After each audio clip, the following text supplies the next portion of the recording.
Are you ready? Stand by.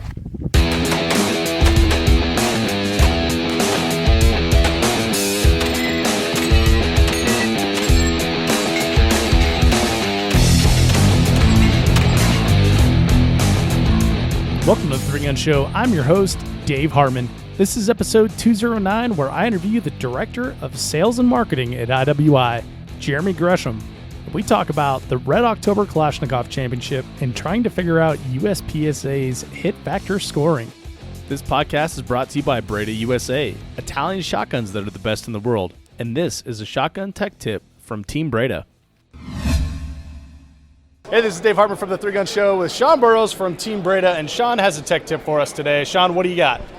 Today I want to tell you about cleaning the bore of your shotgun. These are smooth bore guns, and unlike the other cartridges we discharge in 3-gun, shotgun shells are plastic, and what we want to do is make sure melted plastic comes out. So go get a 12-gauge size steel brush, put it on your cleaning tube, and then put it on a drill. Put some cleaning solution in here and actually use your drill to get it out. It won't hurt your barrel, and obviously there's no rifling to mess up, and it'll keep your gun clean and keep your patterns nice and patterny. All right, there's your tech tip from Sean Burrows from Team Breda. Check out Breda's B12i 3-gun ready inertia-driven shotgun at BredaUSA.com. That's BREDA. This podcast is brought to you by LAG Tactical. I've been using LAG gear for 3 years now, and I just got an upgrade into their new for 2018 MCS mag pouches. MCS stands for Modular Carry System and is a two-piece design that fits most double-stack 9 and 40 mags and most AR mags. That means I can loan gear to someone in need on the range, even if we're shooting different guns.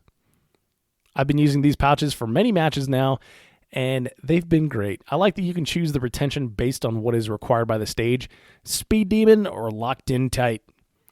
I've been shooting the low-cut Supernova holster as well, and it has been a dream. They make it in a mid and high cut too if you're into that, but I'm digging the low cut, super fast draws, and plenty of retention when you need it. Check them out, lagtactical.com, and use code 3GS in all caps to save yourself 10% when placing an order. Thank you for joining me here on the Three Gun Show, the world's largest 3-gun podcast. If you're new to the show, this is a weekly podcast where we talk about all things practical shooting and focus on what it takes to improve you as a 3-gunner and a competitive shooter. I want to give a big shout out to the people that make it possible for me to bring this show to you week after week. Vortex Optics, IWI, LAG Tactical, Breda USA, and Armalite. Also, a huge thank you to the Patreon supporters of the Three Gun Show. These individuals and companies are the backbone of the show and keep things running around here. If you work for or with a company that wants to reach the largest audience of 3-gunners, I'm booking our 2019 calendar right now, which includes video, podcasts, social media, etc. But I only have a couple spots left, so get on it right away. Email me, dave@threegunshow.com, and we'll see if we're a good fit together. We're about to cross 800,000 downloads on the podcast as we continue to grow month over month, which is kind of cool to see that there's still growth in the shooting sports after all these years. In other news, I was recently interviewed by 2 podcasts, so if you want to know more about me personally and the journey that brought me here, check out Made Us, a new podcast by former 3-Gun Show guest Zach Weaver, and the Vortex Nation podcast, obviously by Vortex Optics, and that podcast is co-hosted by former guests Jimmy Hamilton and Ruben Alexson, plus Mark Boardman, who you haven't heard here on the 3-Gun Show yet, but we should probably fix that at some point. Anyway, it feels weird to talk about myself on a podcast, as I'm usually the one asking the questions and making the jokes. But this was a fun change of pace, and both podcasts are different, so check them both out. I'll link to each of them in the show notes at 3gunshow.com/episode 209. And thanks to all those fellows for having me on their podcast. It was a really good time. Now on to the show. Jeremy Gresham is back on the podcast, and this time we get to do a deep dive on where he came from, what he thinks of 3-gun from an industry executive position, and things that we can do to improve the shooting sports. Jeremy's the director of sales and marketing for IWI US, which has brought you products like the Galil and Tavor rifles and the Jericho pistol. Pretty cool partnership coming up here with IWI that we talk about in the podcast. We're going to shoot Red October, and it's going to be a good time. And we recorded this podcast after hours at TriggerCon 2018, which was a really fun industry consumer show in Bellevue, Washington. I got to go there with the folks at Vortex Optics, and I really enjoyed it. If you're in the Northwest, put TriggerCon on your 2019 calendar. Tons of fun. So since we recorded this podcast, IWI has stepped up as the title sponsor of this year's Generation 3 Gun Championship. This is a pretty cool development because I love Gen 3 myself, and Jeremy sees the importance of supporting youth in the shooting sports. So he's stepping up behind Gen 3, which is really cool. Because this was last minute, Jeremy got a couple sponsor slots for Generation 3 Gun, and he asked if I knew anyone that would need them. So we actually did an impromptu giveaway to the 3 Gun Show patrons. And there's two awesome people, Travis and Corinne, that are going to be going on behalf of IWI and the 3 Gun Show to Generation 3 Gun, which is really cool. So that's another one of those little member perks for 3 Gun Show patrons. That's not listed, but those happen every now and then. So if you're going to Gen 3 yourself, tell Jeremy thanks when you see him for sponsoring the match, and let him know you heard him on the 3 Gun Show. Now, enjoy this wide-ranging industry conversation with Jeremy Gresham. Jeremy, welcome back to the 3 Gun Show. Ah, buddy, what's up, Dave? Thanks for having me. Man, I'm glad to have you here. So this is a long time coming for listeners of the 3 Gun Show, faithful listeners, people that have been listening for a long time. They're going to remember Jeremy was on the 3 Gun Show several times right around the time of the 2016 Hurricane Nationals at 3 Gun Nation. I'm sure those same listeners are like, I'm turning this up now because he has no filter. You kept it pretty good there. You were very, very calm, but the people that, maybe they're in the 3 Gun Talk forums or 3 Gun discussion and everything else group or whatever the heck it's called, they're going to tune into this. They're going to be excited. Sometimes I like to poke the bear on those. You do. Yeah. I just say the stuff that everybody's thinking. I don't have sponsors to worry about, so. That's true. And that's one thing that you're really good at, is saying a lot of things that other people are thinking. I try. What's your most recent thing that you've been playing with? As far as like poking the bear? Poking the bear. USPSA. Yep. And why is that? Josh Froelich. Why? Because I just don't think you can't glorify a man for winning something after you told him he can't be on the team in which he just raped everybody. I got all the respect for Josh. I talk to Josh a lot, or as much as I can. When I see him at shows, I always make an effort to shake his hand. If I see him at a match, I like watching it. I really like watching his footwork, man. Mm-hmm. It's almost like a boxer. You know, his mixed martial arts background comes into play really well there. For sure. But, when it comes to this, you can't say, no, you're not allowed to be a part of the U.S. team, and then he goes over there and wrecks life. Yeah. And then you put him on the cover of a magazine to glorify somebody that you didn't even allow on your team. Hey, kudos, right? I think it's great press for Josh. He's a great human being and he deserves all of that.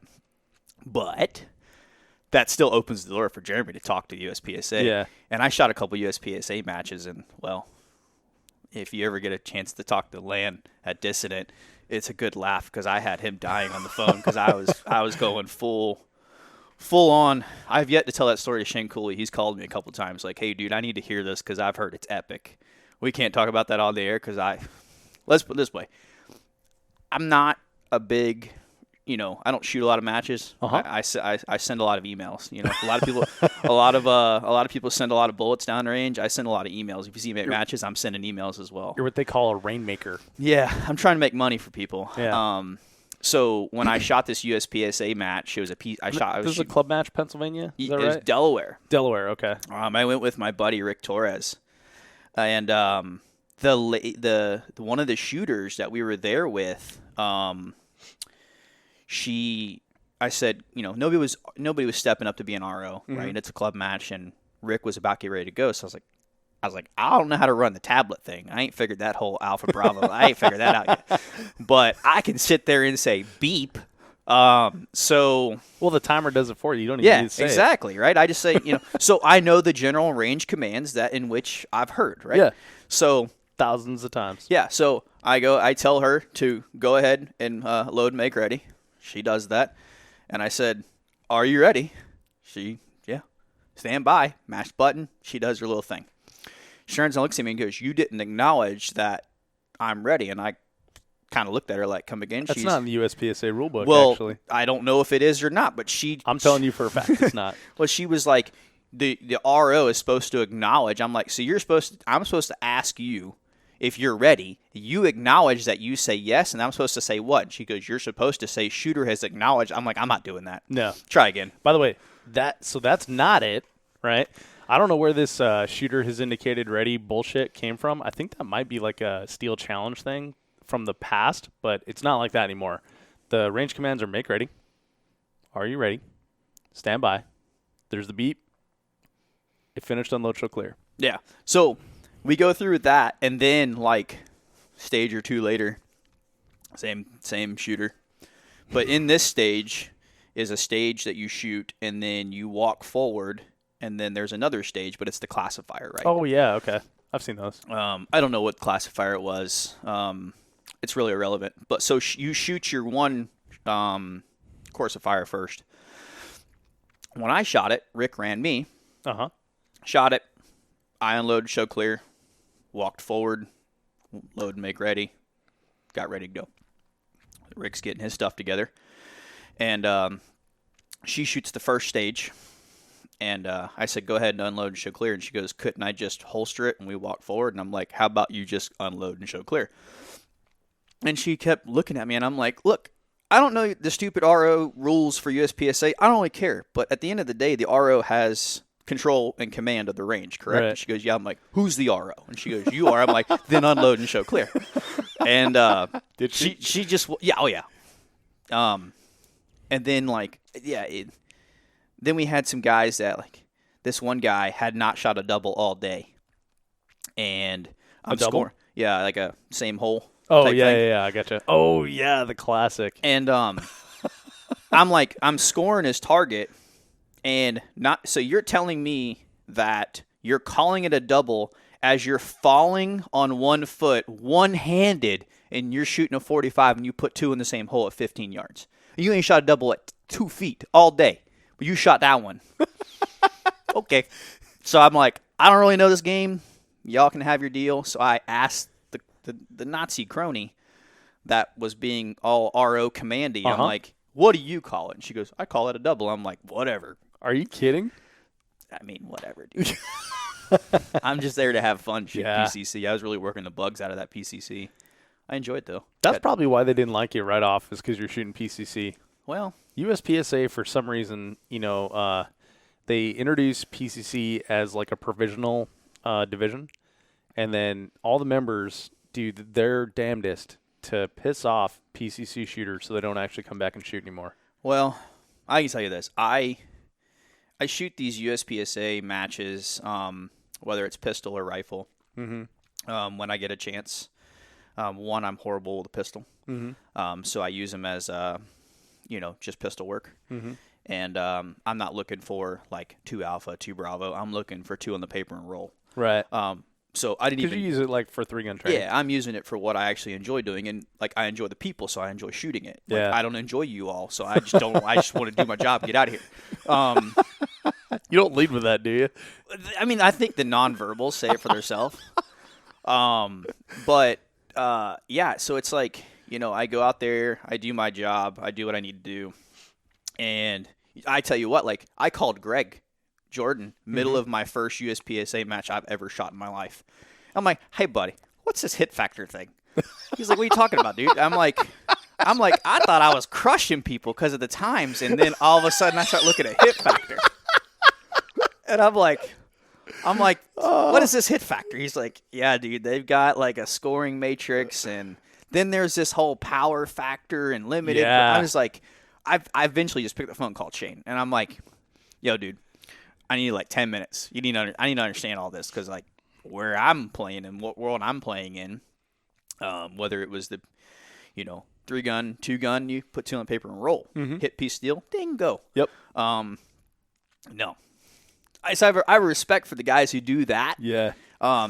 So that sounds exactly like my first USPSA match, and it was the same thing. It's like, dude, I cut that stage like in half. I burned it down, and then they're like, Charlie Delta, Delta, Delta, and I'm like, what are you guys doing? Well, we're scoring. I'm like, what do you mean scoring? I got 2 on the paper, and they're like, you shoot 3-gun, don't you? Yeah.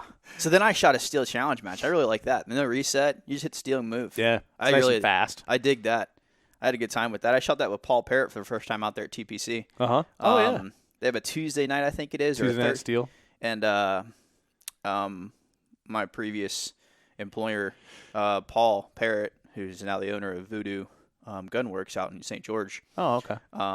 Was like, hey, dude, come out and shoot this match. I was already out there. We were doing some planning for next year. And I was like, I don't have a gun. And he handed me like this tricked out Infinity. And I was like, all right, I got this in. And a bunch of mags. And we showed up. And I was like, this is great. No reset, no nothing. I just hit the steel and roll. And he's like, man, we got to get you out shooting more. I'm like, yeah, the problem is when I take time off from selling, it impacts our sales. Thus, y'all yell at me. So I just stay selling. It's easier. Yeah, I mean, that's a good point, right? And that's one thing that I've talked about on the show a little bit.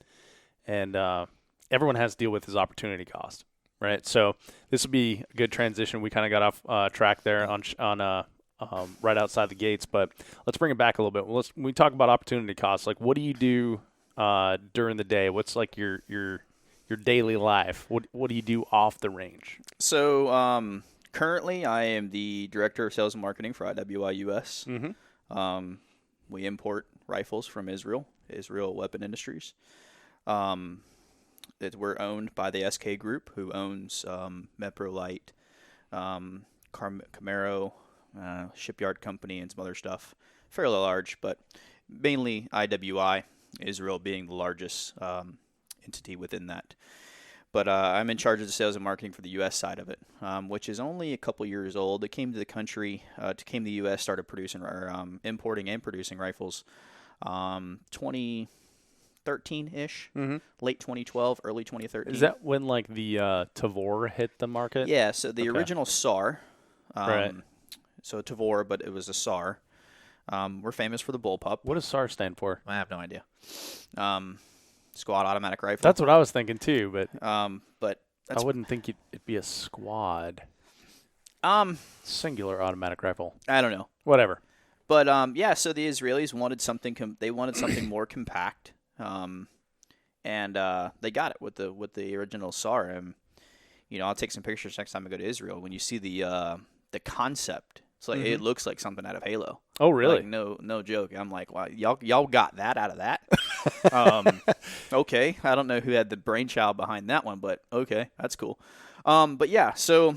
We're a fairly young company, but nobody competes with us really for the most part, other than Steyr. Some Kel-Tecs, but at the end of the day, we own that bullpup. There's like FN used to make a bullpup, right? Yeah, they still do the FS2000, the PS90. At the end of the day, we still crush just about every bullpup out there. And then we have the Galil. Mm-hmm. Which I've shot a little bit. Yeah, man. It's our AK variant, like-ish. We'll talk about that later. Yeah, we will. We've got the Jericho pistols, which we've been building the pistol for years for Magnum Research, the Baby Eagle. Right. So a lot of people have like Magnum Research pistols, but it says made by Israel Weapons Industry in Israel. A couple years ago, that contract or whatever relationship fizzled out, and we brought in the Jericho. Okay. We built a 945. We do sometimes a. What's a 945? We do 9 and 45. Oh, 9 and 45. Okay. Yeah, and then sometimes we do. Sorry, I thought you were naming another model. No, but what is interesting, I just found out that we did a run. Israel ran 41 Action Express out of a Jericho. Yeah, I had a guy call me. I don't know how he got my number, but that's for a different conversation. I don't know how he got my number, but he called me, and there's like a group that own. There's like 7,000 people in the United States that have these 41 Action Express, and they just want me to bring in the brass so they can load it. Yeah. Makes sense. So I got the guys over to Israel trying to figure that one out. if we can help make some money, why not? Yeah. So, yeah, that and what else we built? Uzi, right? Yeah. Everybody knows the Uzi. I didn't know that Uzi was still a thing, though. Yeah, I haven't listened to enough gangster rap recently. Yeah, we have the micro Uzi that we still bring into the country. Okay. It's got a little SB tactical brace on it. Oh, cool. It's pretty cool. When we go to shows, it's like the number one thing people want to see. Oh, I'm sure. Yeah, well, when we were at NRA, Yeah. people were crowding around that. I'm They're all about it. Come on, dude, there's a 308 AK right here. Yeah. And then what else we got? This year we brought out the Tavor 7, the 308 bullpup. And we also brought out a bullpup TS12 12 gauge. Yeah. That everybody's kind of like googly-eyed about. I've shot them both. I've been actually beating up both of them pretty good to make sure we're good to go. And then we have our belt feds, the Negev 7 and Negev 5, 5.56 or 308. Are those civilian models? No, they're not civilian, but Maybe on the horizon? no, I don't think so, man.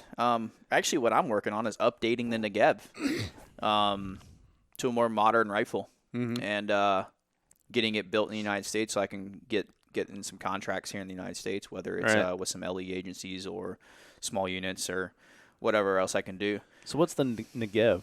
It's a belt-fed machine gun. Okay. It's named after the Negev Desert. So all of our weapon systems are named after some type of either tribe, culture, historical monument in Israel. Mount Tabor. Oh. The Galil. I think I can't pronounce it, but yeah, you can Google it. And then the Negev Desert. Everybody's asked us about our Masada pistol that'll be out in 2019. But I've seen that in like a bunch of the gun mags and stuff. Yeah, it's always something you can't get, and that makes you want it more, right? Yeah. So everything we have is named after something. Interesting. And at Israel's the size of New Jersey, right? With a metric ton of people inside of it, and everybody around them wants to kill them. Right. So these dudes are always fighting. They're very prideful in their country, as they should be, as we should be as well. I mean, everybody serves in Israel, which is kind of cool. Yeah. I was there during the we're getting sidetracked again, but I think it's important to note that I was there during the Holocaust remembrance time. And it was a significant anniversary too, right? Yeah, so every year I'm in the middle of presenting a multi-tens of million dollars of sales plan and marketing plans and things of that nature. Just growth plans. Talk about where we're going. 75 years. Yeah, I think so. Yeah. But a lady walks in and says the sirens are going to go off, and I'm like, what's that mean? Like, is there like incoming rockets? You're thinking like, oh shit. Like, what's going on? Like, is Iron Dome about to go off? Like, they did like Iron Dome's cool. We'll talk about that in a minute.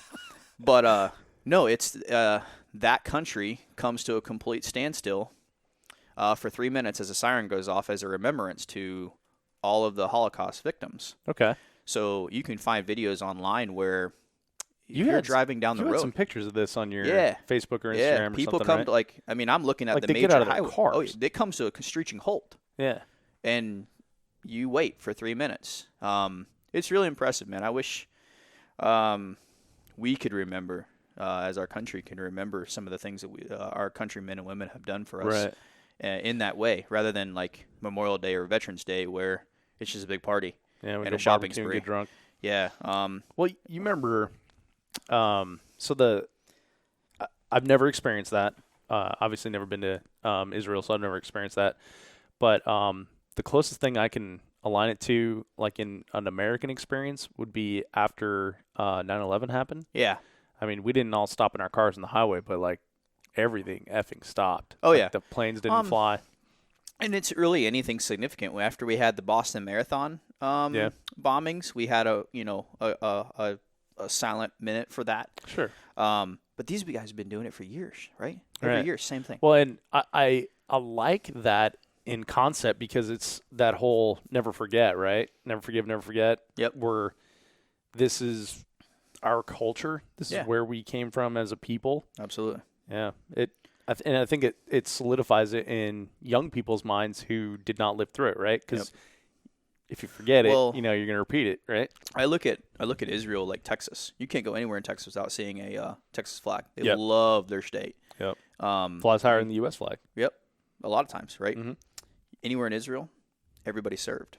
From 8, Right, you have to right. serve 2 years. So they have a sense of pride for their country. They may not like the political power, but they love their country. Right. And I think in the U.S. people often forget that. mistake their country for their political power. Exactly. So it's interesting. Shout out to Mo Shaw. His daughter's over there in the IDF right now. Mm-hmm. So maybe next time I go over there, we have such good relationships with the Israeli military in the IDF. So maybe I can find out where she's at and have her hazed a little bit. That'd be cool. So Mo will probably kick me for that one, but he'll appreciate it too. So that's like such a an amazing source of pride to have like compelled service like that, and then to have people from other countries go back to Israel to serve is just like it's out of this world. Like you wouldn't find that in expats, right? No, right? So like American expats. We with IDF with the IWI, we have our IWI Academy, and we teach operator to bore operator-ish rifle classes. Operator 1, 2, and 3, and 2 of our guys are former IDF. Mm-hmm. These guys live in the United States, mind you. They're still reserves in the IDF. Oh, really? They get called up? Yeah. Well, here's the better part. They happily pay for a 14-hour flight to go spend 2-3 weeks living in a hut or a tent, walking, patrolling on either the Gaza Strip or Lebanon-Syria border as their reserve duty status. Huh. Happily do it. Pay you out of their own pocket Oh, you're kidding. to fly 14 hours back to Tel Aviv, depending on where you live. If it's Dulles, tell you 14 hours. Right into Istanbul, right over to Tel Aviv. That's crazy, right? That is crazy. But it brings like, wow, man, I wish like everybody in the United States could be like that, you know, just a sense of pride. But yeah, it's interesting you bring up Texas too, because I lived there for almost a year, and that's one of the things I said is that Texas has national pride. Like, no doubt. They look at it as their nation, not their state. You know. Yeah, and that's cool for them, right? It is. I mean, I've always said, right, like if ever I retire, it's probably going to be, I'm from Florida.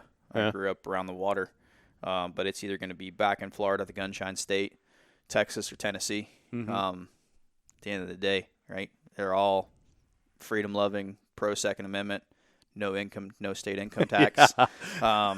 That's a huge one. That's the biggest one, right? But yeah, so between work, which ties up a lot of my time. I mean, if you see me on the range, I'm still working. I believe freedom and money don't sleep. Right. So between that, I try to train as much as I can with firearms, but also with the weights. Whether it's just even a quick run just to clear the head, or I just bought a whole Rogue set and put it in my garage. Or messing with weapon stuff, right? I'm constantly working on rifles, working with optics, testing this package versus that package, looking at ballistics. It's just fascinating to me. Some people like cars, and some people like fishing and hunting, and I like all that too. But if I can go down to my workshop in my basement, basically, and crank out some loads on the reloader, or work on a rifle, get it ready to go to the range. It may be a month or 2 or 3 before I actually get it on the range. Like I just got a Modern Outfitters 308 with a proof research barrel, and put a Vortex 3.5 to 3.5 to 18 on it. I can't tell you when I'll actually get out to shoot it, but it's ready to go. It's bore sighted, and I've got a lot of dry fire behind it. I did shoot it a little bit at our range at IWI. It's only 25 yards. But I'll get out at some point and stretch it out a little bit. And I also just got a Barrier Performance bolt gun. Stephen Barrier is a former colleague of mine when I was at SAC, and I picked up one of his rifles, bolt guns. That's cool. So that's pretty much me, right? I got a dog, so take care of him. Ranger. Little Siberian Huskies, first time he's ever seen snow. When we moved. Does he like it? Yeah, man. He just laid down and rolled around Like I'm home. Yeah, I hate it. Meanwhile, Yeah, no I kidding. don't like being cold at all. During that great monsoon of Three Gun Nation Nationals, it was also cold. So, but I've seen you shivering though when it's like 65. Yeah, man. degrees I grew up in outside. Florida, man. If it gets below 60, I'm not happy. Yeah. But I'm getting better with it. I've learned that, really it's all about one thing: buy Arc'teryx or Vertex clothing. You won't be horrible. It's gear, man. It's like everything else. It can all. But then my laundry bill goes up because I hate doing laundry, so it's like now I got to do more. Right. But so that's me. Between that and that, I mean, I do a lot of consulting as well. Mm-hmm. So Jeremy, we met when you worked at SAC. Yep. And the first time Rocky Mountain. Yeah, the first time we met was at Rocky Mountain 3-Gun. Let's see. So this was when Tommy Thacker was working at Timney. Yep. And you guys were co-workers.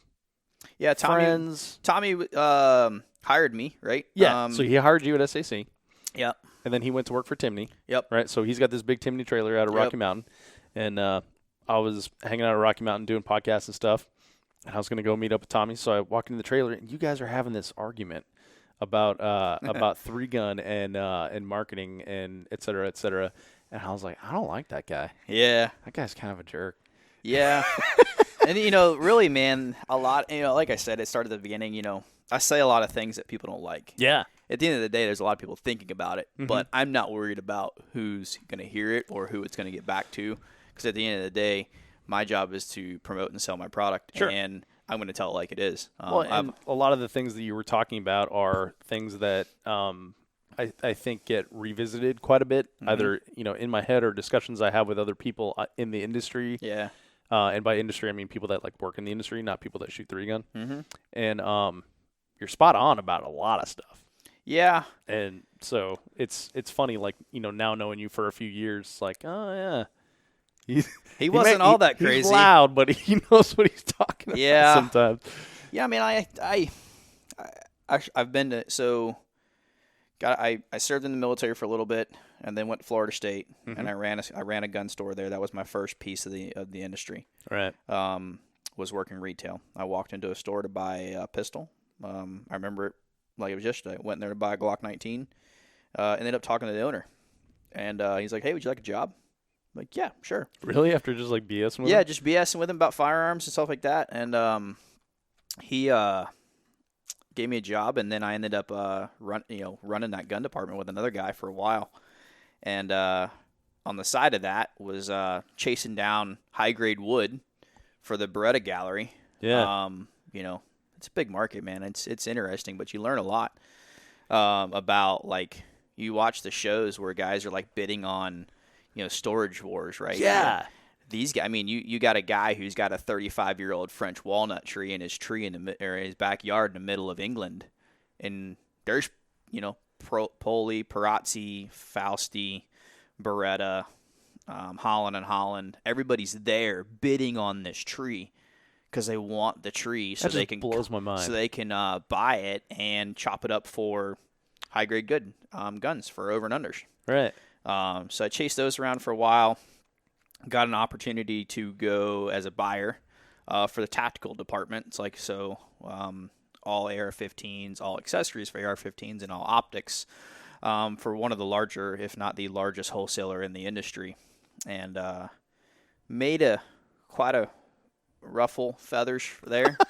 No. I wasn't there for the betterment of myself.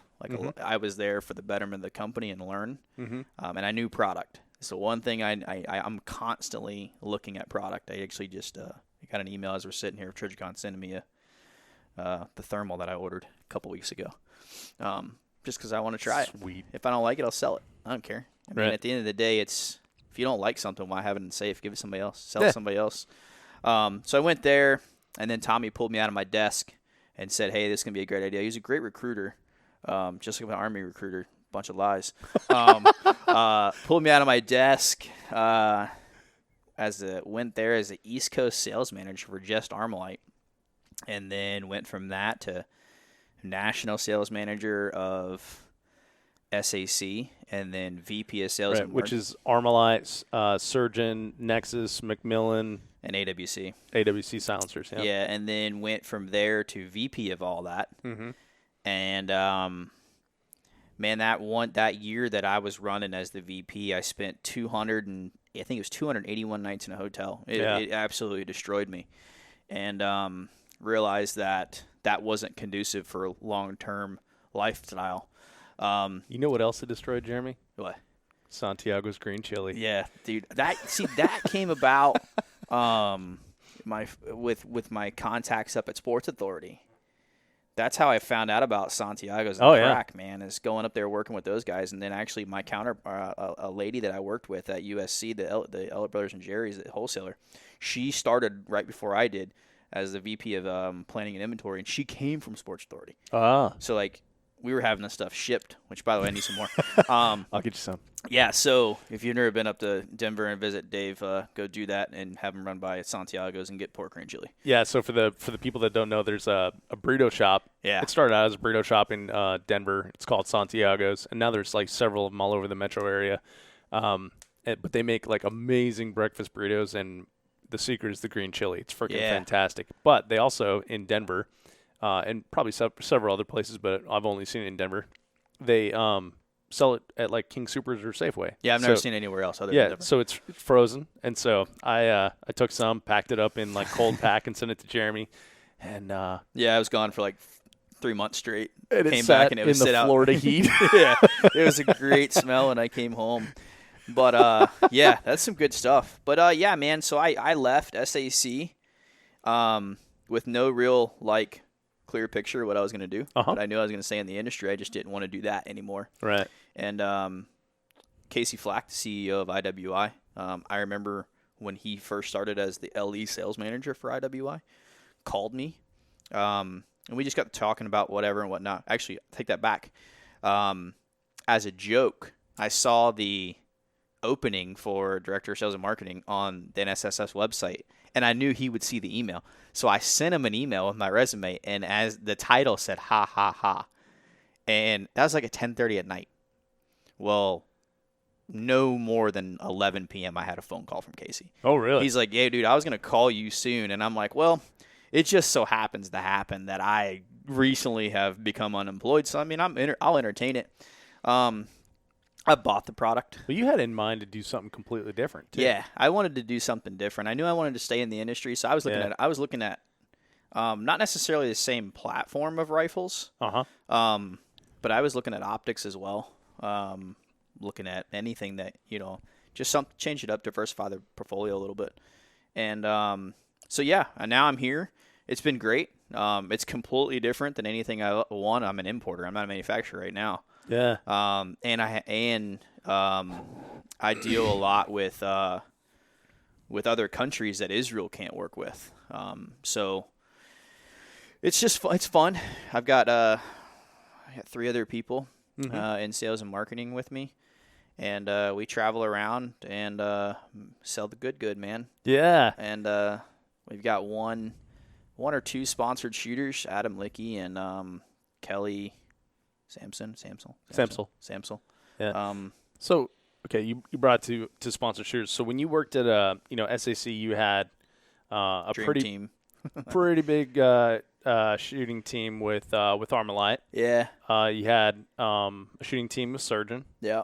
And then Couple 2 guys with Nexus. Yeah, a couple guys with Nexus. Yeah. Yeah. So you had like a ton of great shooters. You've got like Greg Jordan, Hunter Kale, Rick Torres, John Murray, Regina Milkovich was on Team Surgeon, Matt Brassow. John Murray. Yep.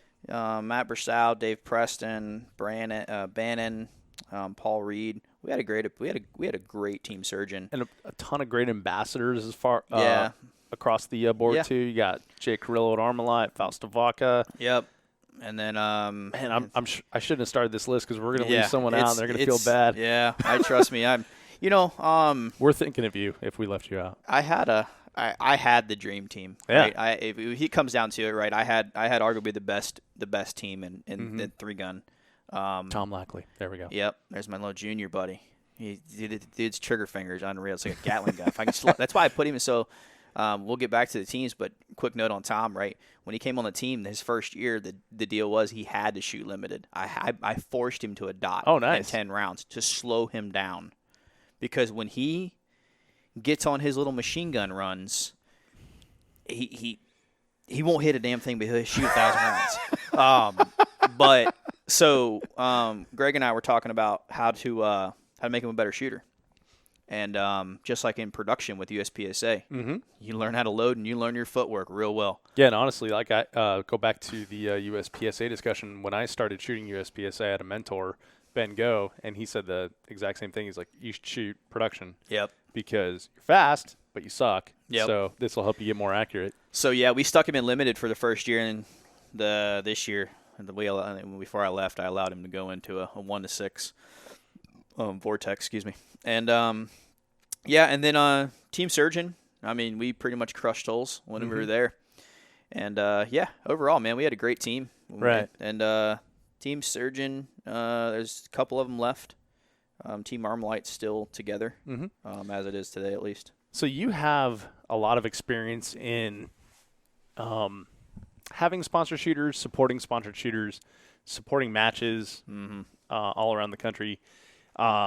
Last year at Gen 3 Gun, Armalite came out huge. Yeah. And it was just a ton of rifles on the table. All the ROs had Armalite on their shirts, match staff and stuff like that. So you're the guy behind all that. Yeah. I know you're looking down. You don't like to hear that, but that's the truth. And so, the 3 Gun Show audience should hear and know that. What value do you see for a company like Armalite or a company like SAC or a company like IWI in competitive shooting? Well, or even greater, like industry-wise. Yeah. I mean, so I know a lot of people think it's all, glory and whatnot, right? And I've said it before. If you're looking for your shooter to be a salesman for you, you're in the wrong game for him. What I looked for my teams was being a good human and a good ambassador of shooting sports in general, welcoming people into the game.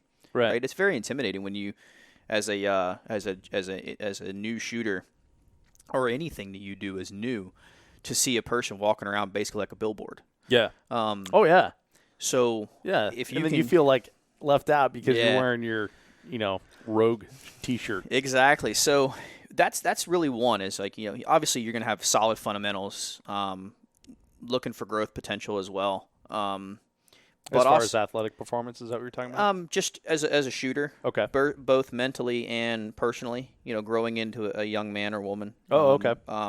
Just are you going to be a good human? Because at the end of the day, you can get the best product in the world, but if you got the crappiest people representing you, I don't want your product at all. And I think a lot of people feel that way. But also, I'm looking for the guys or women that are students of the game. And what I mean by that is, as a factory, you 3 gunners, let's just talk about IWI or even Armalite for that matter, 3 gunners in general, you all are going to push rifles, pistols, and shotguns harder than any real product development can. And I'm not, I can stand in a Connex trailer and just bang away at 25,000 rounds. Right. But I'm not putting it in any type of element. I'm cleaning it every now and then. I'm not throwing it in a dump barrel or anything in that shooting nature. Shooting in the rain, shooting in the dirt. Y'all are going to put these weapon systems through a pace that I can't simulate as a factory. I could, but why? So I look for I'm really looking for product development is how I viewed it, and that was my value added to the teams with Greg and Rick and my team as a 3 gun and John and Tom was what could we do to our rifles to make them better? What could we do to our ammo as far as do lot powder testing, and then at the time SAC is still in Arizona. Well, if it's shooting X amount of feet per second in Arizona at sea level, what's it doing with Rick in Delaware at sea level? What's it doing with Greg at a little bit above sea level? And what's it doing for Tom in Georgia? Yeah, me in Denver. Yeah, what's my ammo doing? And with the guns, how are they reacting to different climate based? You're shooting matches in the cold. Yep. I think I saw on her Instagram today, Dakota is here at TriggerCon. Yeah. She lives up in the Arctic tundra, I think. Minnesota. But I saw some matches where, like, she's, like, sliding on ice and stuff Yeah. like that, right? Like, JP's already there, but, that's in the element, right? Mm-hmm. So, that's how I looked at sponsor shooters, and that's how I look at them now, is I'm not looking at – I mean, obviously I want you to be a good human being, but if, I heard somebody once say, like, if I've got to give you a code to sell my product, you're just a crappy salesman. Right. Because I don't need a discount to sell it to the people I'm selling to. Why do you need one? But at the end of the year, getting information back about what our platforms are doing and how they're performing was priceless. I don't know how you can put a tangible value, but I can tell you a lot of times we were making inline changes based off of what our teams were telling us, whether it was team surgeon and our actions, and the way we seeded barrels or everything in that nature, or ammo if we were trying. And then with our 3-gun rifles, when I was at Armalite, and now our rifles with Tavor and Adam and Kelly, and even others, right? I put rifles on the prize table for a couple of reasons, right? I sponsor matches. One, because I believe in competitive shooting sports. Standing static on a range is boring, any way you look at it. Yes. Right? Driving a car, if all you could do was go in a straight line at the speed limit, like you could put it to the floor and it goes 55 miles an hour, you would want to do it. But we get on a highway and we think we're fast and furious. So Did you say that because we're in Seattle? Have you noticed all the Fast and Furious cars around here? That dude, It's different incredible. top. But you get on a range, you start moving. One, it elevates the heart rate, gets your adrenaline. Everybody's an adrenaline person. If you're shooting a firearm, you understand what you're doing, and that's controlling an explosion. Yeah. That's gotta say something. Yeah. Well, and I'm sorry to interrupt, but there's folks, and I experienced it today because we didn't mention it, but we're here in Bellevue, Yep. Washington, and we're gonna go to TriggerCon tomorrow for the next few days. And today was range day. I'm here with Vortex Optics. We had a bunch of sweet guns out there, and we had a lot of people come by that were gun shy, and they're experiencing elevated heart rate, sweaty palms, and the adrenaline as well from just pulling the trigger, sitting down at a bench, shooting a target at 100 yards. And so, yeah, I guess escalation of looking for that juice. Yeah, so becomes competitive shooting. You take a new shooter, right? You take them out on the range, you want to get them safe first. So put them behind a bench, get them on a bag, teach them the fundamentals of firearm safety, right? But eventually that juice goes away. Eventually that's going to get boring real quick. Yeah. So you start moving, right? Whether it's left and rights, and then you start putting forwards and backwards, north and souths in them. But I believe in competitive shooting sports because there's a competitive person in every human being. Some are better than others or bigger than others. Some absolutely throw temper tantrums when they lose. But hey, that's just what they are. But there's a competitive soul in every person, and you've introduced the firearm and competitive shooting sports. So I put the prizes on the prize table, or sponsor a match in some cases, with the intent of a little bit of marketing. Maybe somebody grabs my rifle off a prize table that could use it. My hope is that if somebody, eventually it's going to find a home, right? If a top shooter, call it Dylan Easley, pulls a Tavor off a table, he may keep it, he may not, but he's going to sell it to somebody who does want it. Right. It's going to find a home. Thus, it's on the range doing what it's supposed to do. But in the same token, I've had many conversations. I don't believe in prize tables. That could be for a different podcast. But I think that if a lot of people say they shoot for the joy of the sport, okay, cool. Let's test that theory. Let's take a match that has sold out year after year. Take a prize table away. We'll see how long it takes to sell out. If it does, I hope I'm wrong. But if a little kid goes out and plays football today, doesn't win a single game, gets a trophy at the end of the year, the entire world crucifies football. Yeah. And I love football, regardless of whatever I don't believe in what they're doing right now with the whole political and not standing. But I love the sport of football. But we're going to crucify football for a participation trophy. Mm-hmm. Yet you can finish dead last in a match. And at some cases, early days, you could walk away with a $250 trigger. Mm-hmm. How's that any different? You did nothing to deserve that. Yeah. You finished dead last. It's become like an expectation now, right? Yeah. And have you ever done any Spartan races or Tough Mudders or anything like that? Yeah, I've done quite a few of them. I really like the Battle Frogs. Oh, okay. I haven't done any of that. Yeah, all you do is get a medal at the end of it. Well, so Spartan race, right? I did a ton of Spartan races, and it's what I did. I did that in 3-gun before I started the 3-gun show, and then when I knew that I was going to start the show, I'm like, okay, well, I got to specialize here. Yeah. Because I'm spending the podcast is going to be a hobby, and the 3-gun is going to be a hobby to support that podcast, and I don't have room for a third hobby and a full-time job, right? So Yep. I got rid of Spartan races, unfortunately, but I really enjoyed them. And at the end, I mean, it's freaking grueling, dude. Like we would do like 5-hour races, 6-hour races. You know, you're doing 13 miles, 50 some obstacles, things like that, in mud, out mud. You're scraping yourself. You've got blood coming out of everywhere, and you're crawling under barbed wire. Yeah. You're climbing walls and things like that. And at the end, you cross that finish line, you get a finisher medal and a T-shirt. Yep. And maybe a little drink of beer if it's the Tough Mudders. You got the little the Tough Mudders. You got the little lager at the end of it. Yeah, Spartan race was like that too, except in Utah, which I was so upset because I would not have gone there. But yeah, it was an accomplishment to complete that race, and I don't think people look at it like that a lot of times. No. In 3-gun of like, I completed this match. It's not like the sense of pride in completing the task, right? Well, we'll only know until we're ready to prove the theory. Right. Right. And I do believe the mass majority of people, I hope, truly mean what they say when they're talking on forums online, that they shoot because of the people. Right. You've seen me.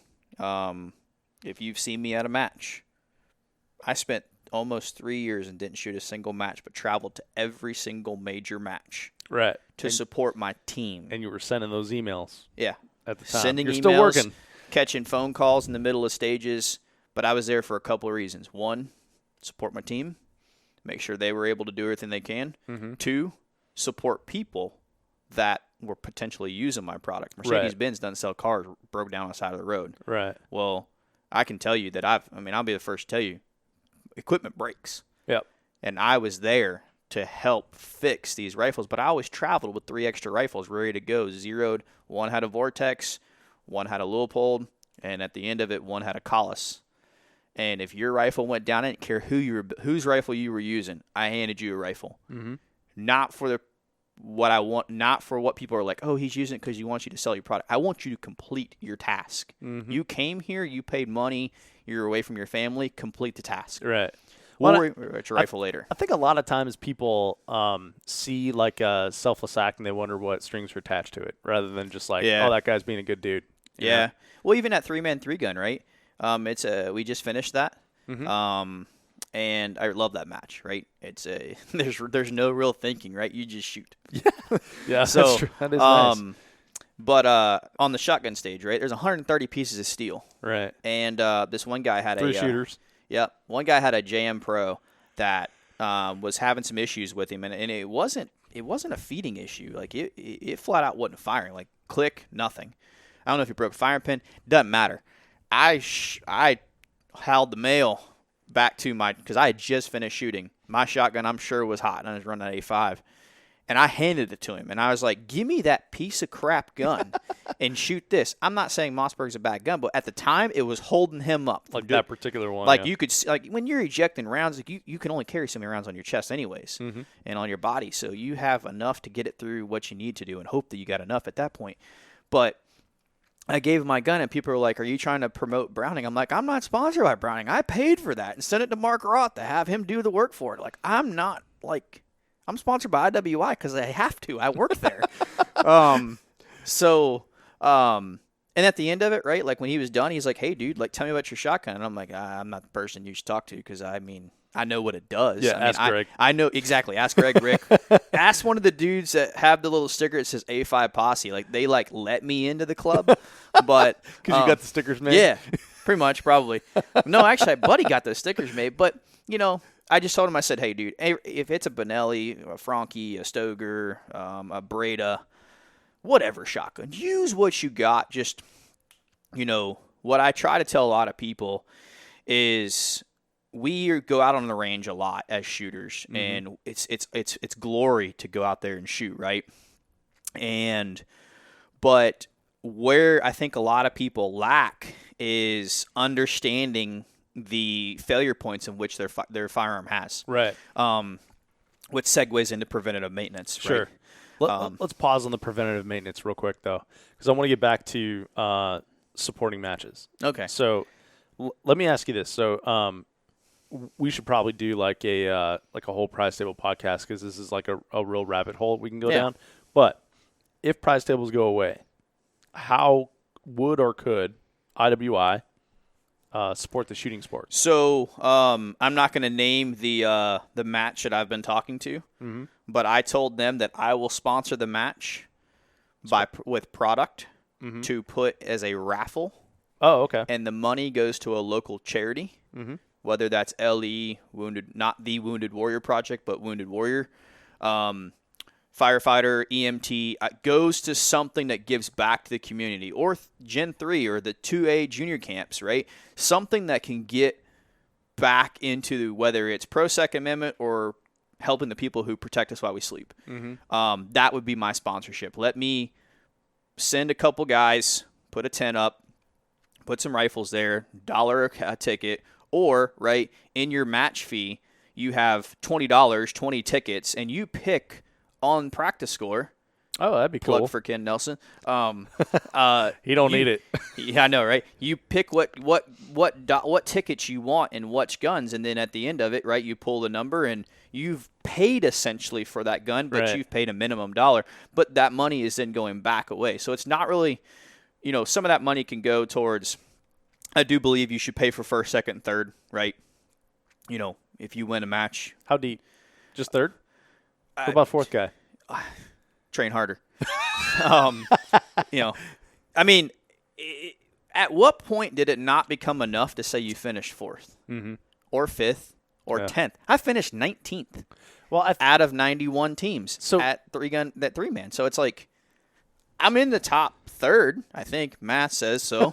Well, so this started like a long time ago, right? The prize table thing. And I think it drove a lot of people out of the game, too. I think it drove people out, and I think it drove people in. It keeps people in. It keeps people out. Yeah. Right? So it'll be interesting to see how it settles.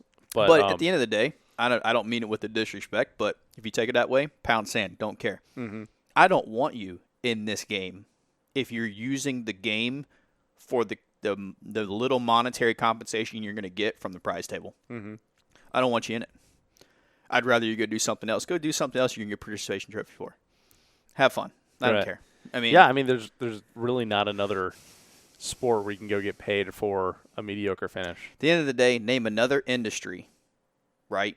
Right. That is consistently under attack politically. Right. So we need all the help we can get. I don't need you here for monetary gain. I need you here because you like to shoot, you believe in our constitutional God-given right, and you're going to help bring people in to help vote that way. So if you're not rowing, get off the boat. Yeah. Like, if you're not with me, you're against me. Right. And I know that's probably going to hurt some people's feelings, right? But, I mean, that's people know me. Like, I honestly believe that this is the greatest nation, and we have some of the greatest constitutional rights, and we need to protect those rights. I don't want to get in political, but at the end of the day, if you're playing this game for the political or monetary value, it's the wrong game to play. Right. Because I can assure you, even if you are getting that $125, $200 trigger, it's not enough to matter at the end of the day, right? You know. No. I mean, how much money do we spend on weightlifting gear, CrossFit gear, our trucks, or our cars, right? You're doing that because you want to. Why has this got to be any different? Yeah, you know, I've done, now that I think about it too, I've done some CrossFit competitions where they didn't pay 54th place. No. And out of 54 teams, and I mean, the experience is enough. Well, here's my theory, right? And I don't know this to be true. I've never been a match director, never put a match on, but I know a lot of them, and I've talked to a lot of them between Travis Gibson, Mark Roth, Larry Houck, the boys down in Texas with Kurt and Aaron, Chad Francis, and I talk a lot. If you took the prize table away, that seems like that ties up a lot of their time. Yeah. And everybody I've talked to and we see on the forums say that they shoot the match because of the stages. So in my mind, if I can take that match director's attention, devote it towards putting stages on the ground, right. do I then net equal a better match? Right. I don't know. Don't know that to be factual, but I feel like it could. I mean, the concept sounds good. Right. So if you could do that, I think that would work out. And so that's how IWI and Jeremy will continue to sponsor matches, is not necessarily I'm sponsoring the match. Is I'm sponsoring to help to give back. Right. It's not for it's not for people to take it off the prize table, but it's if we win a rifle, hey, you can do what you want with it. I don't care. You can win. Well, so there are several matches that don't go deep on prize tables. Yeah. One that I shot last year was the Red October Kalashnikov Championship. Yep. This is a wonderful transition, by the way. But there was no bitching. No, I didn't hear complaining or anything like that amongst the competitors, because they were there for the experience of shooting.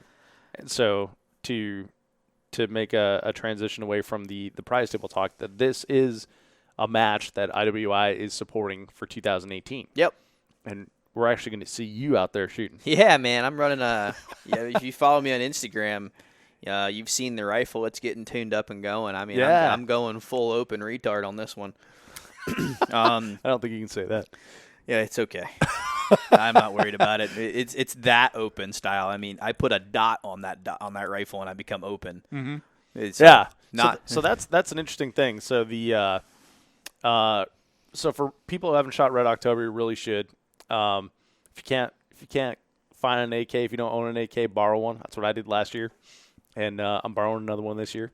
But it's a fun match, and they have divisions for a lot of different things, including just basic comm block guns, right? So it's not only the Kalashnikov, it's AK variants, and then like all these other weird things that people dug out of the ground and want to go out and shoot in a match, where it's not necessarily appropriate to shoot that in a match in 3-gun, or maybe they're intimidated by 3-gun, or they don't have 3 guns, they don't like the shotgun, whatever. But this is the largest collection of people shooting Kalashnikovs, and IWI, Jeremy's there. Yeah. And the Galil fits the bill, right? Yeah, man. So let me talk about the divisions real quick. So they have Kalash Heavy, which is 7.62 by 39 or bigger, iron sights. And then they have Kalash Light, which is 5.56 or smaller. Iron sights. And then you both put of those in heavy. Or open. Both of those in open now. You put a sight on anything, and then it's open. Yeah. Which means you now just do all open. Yeah, exactly. So that's drums, what brakes. Exactly. So if you're going to go open, you go open. And I chose to do the same thing. So we're going to be shooting against each other. Yeah, but you'll be in light, though. I'm shooting 7.62 by 39. Is there open heavy and an open light? I don't know. I thought it was just open. Well, I guess it's just open. I don't care. We're going to have to look that up. Talk. I'll look it up. And Becky Ackley's joining us, too, right? Becky Ackley's going to join us. So fun fact. Last year, I wanted to go shoot this match, didn't have an AK, and I was going to borrow one from Brian Nelson. Get out to Red October, and one of the ROs was already using it, and I wanted a little bit of time because I hadn't shot an AK in a long time. So I wanted a little bit of time on it, and I think it was also being used as a hammer to pound in stakes for 100%. targets and stuff like that, which is what you do with an AK. So Becky's like, oh, we'll just share. We got plenty of ammo. So I shot Becky's rifle, which is actually Tim's rifle. She was, borrowing for the match. So she borrowed a rifle, and I borrowed her borrowed rifle. Yeah. And got to shoot Tim's ammo, which was awesome. The only the best ammo in the world is someone else's ammo. So I got to shoot Tim's ammo. And this year, I've got the AK. Yeah. I've got the Galil 5.56 version. Yep. And Becky's going to borrow that one. So we're going to have the Dave and Becky off. Yeah, so I think on our squad too, right? So we'll have you and Becky running a Galil. Me and my team, so Rebecca, Tom, and Ben are all running Galils. Corinne Mosier is running a Galil. Oh, really? And is she shooting with us? Yeah. Nice. Yeah, so we'll have a whole Galil squad, right? Sweet. And what's she shooting? I don't want to shoot in the same division. 7.62 by 39. Is she shooting open? I'm sure she's shooting open. So she'll beat all of us. Whatever. I think she shot irons last year. I don't know, but I'm sure she'll crush us. Oh no, she did have a dot on that. She had that Bushnell dot on there. Yeah. No, it was a Vortex Spark last year. I've seen pictures this year. It's a Bushnell. Is it Bush? Well, this year it's Bushnell. Last year is a Spark. So you've seen. Damn it. So Corinne's good so at the she's AK. gonna crush us, right? And I mean the Galil is what everybody wanted in the AK, right? Yeah. So let's talk about that. People ask me like, "Oh, is that an AK?" And like you and I had this conversation on the phone, and you're like, "It walks like a duck. It quacks like a duck." Yeah. So in the late 50s, right? The IDF adopted the FN FAL as a battle rifle in 7.62 by 51.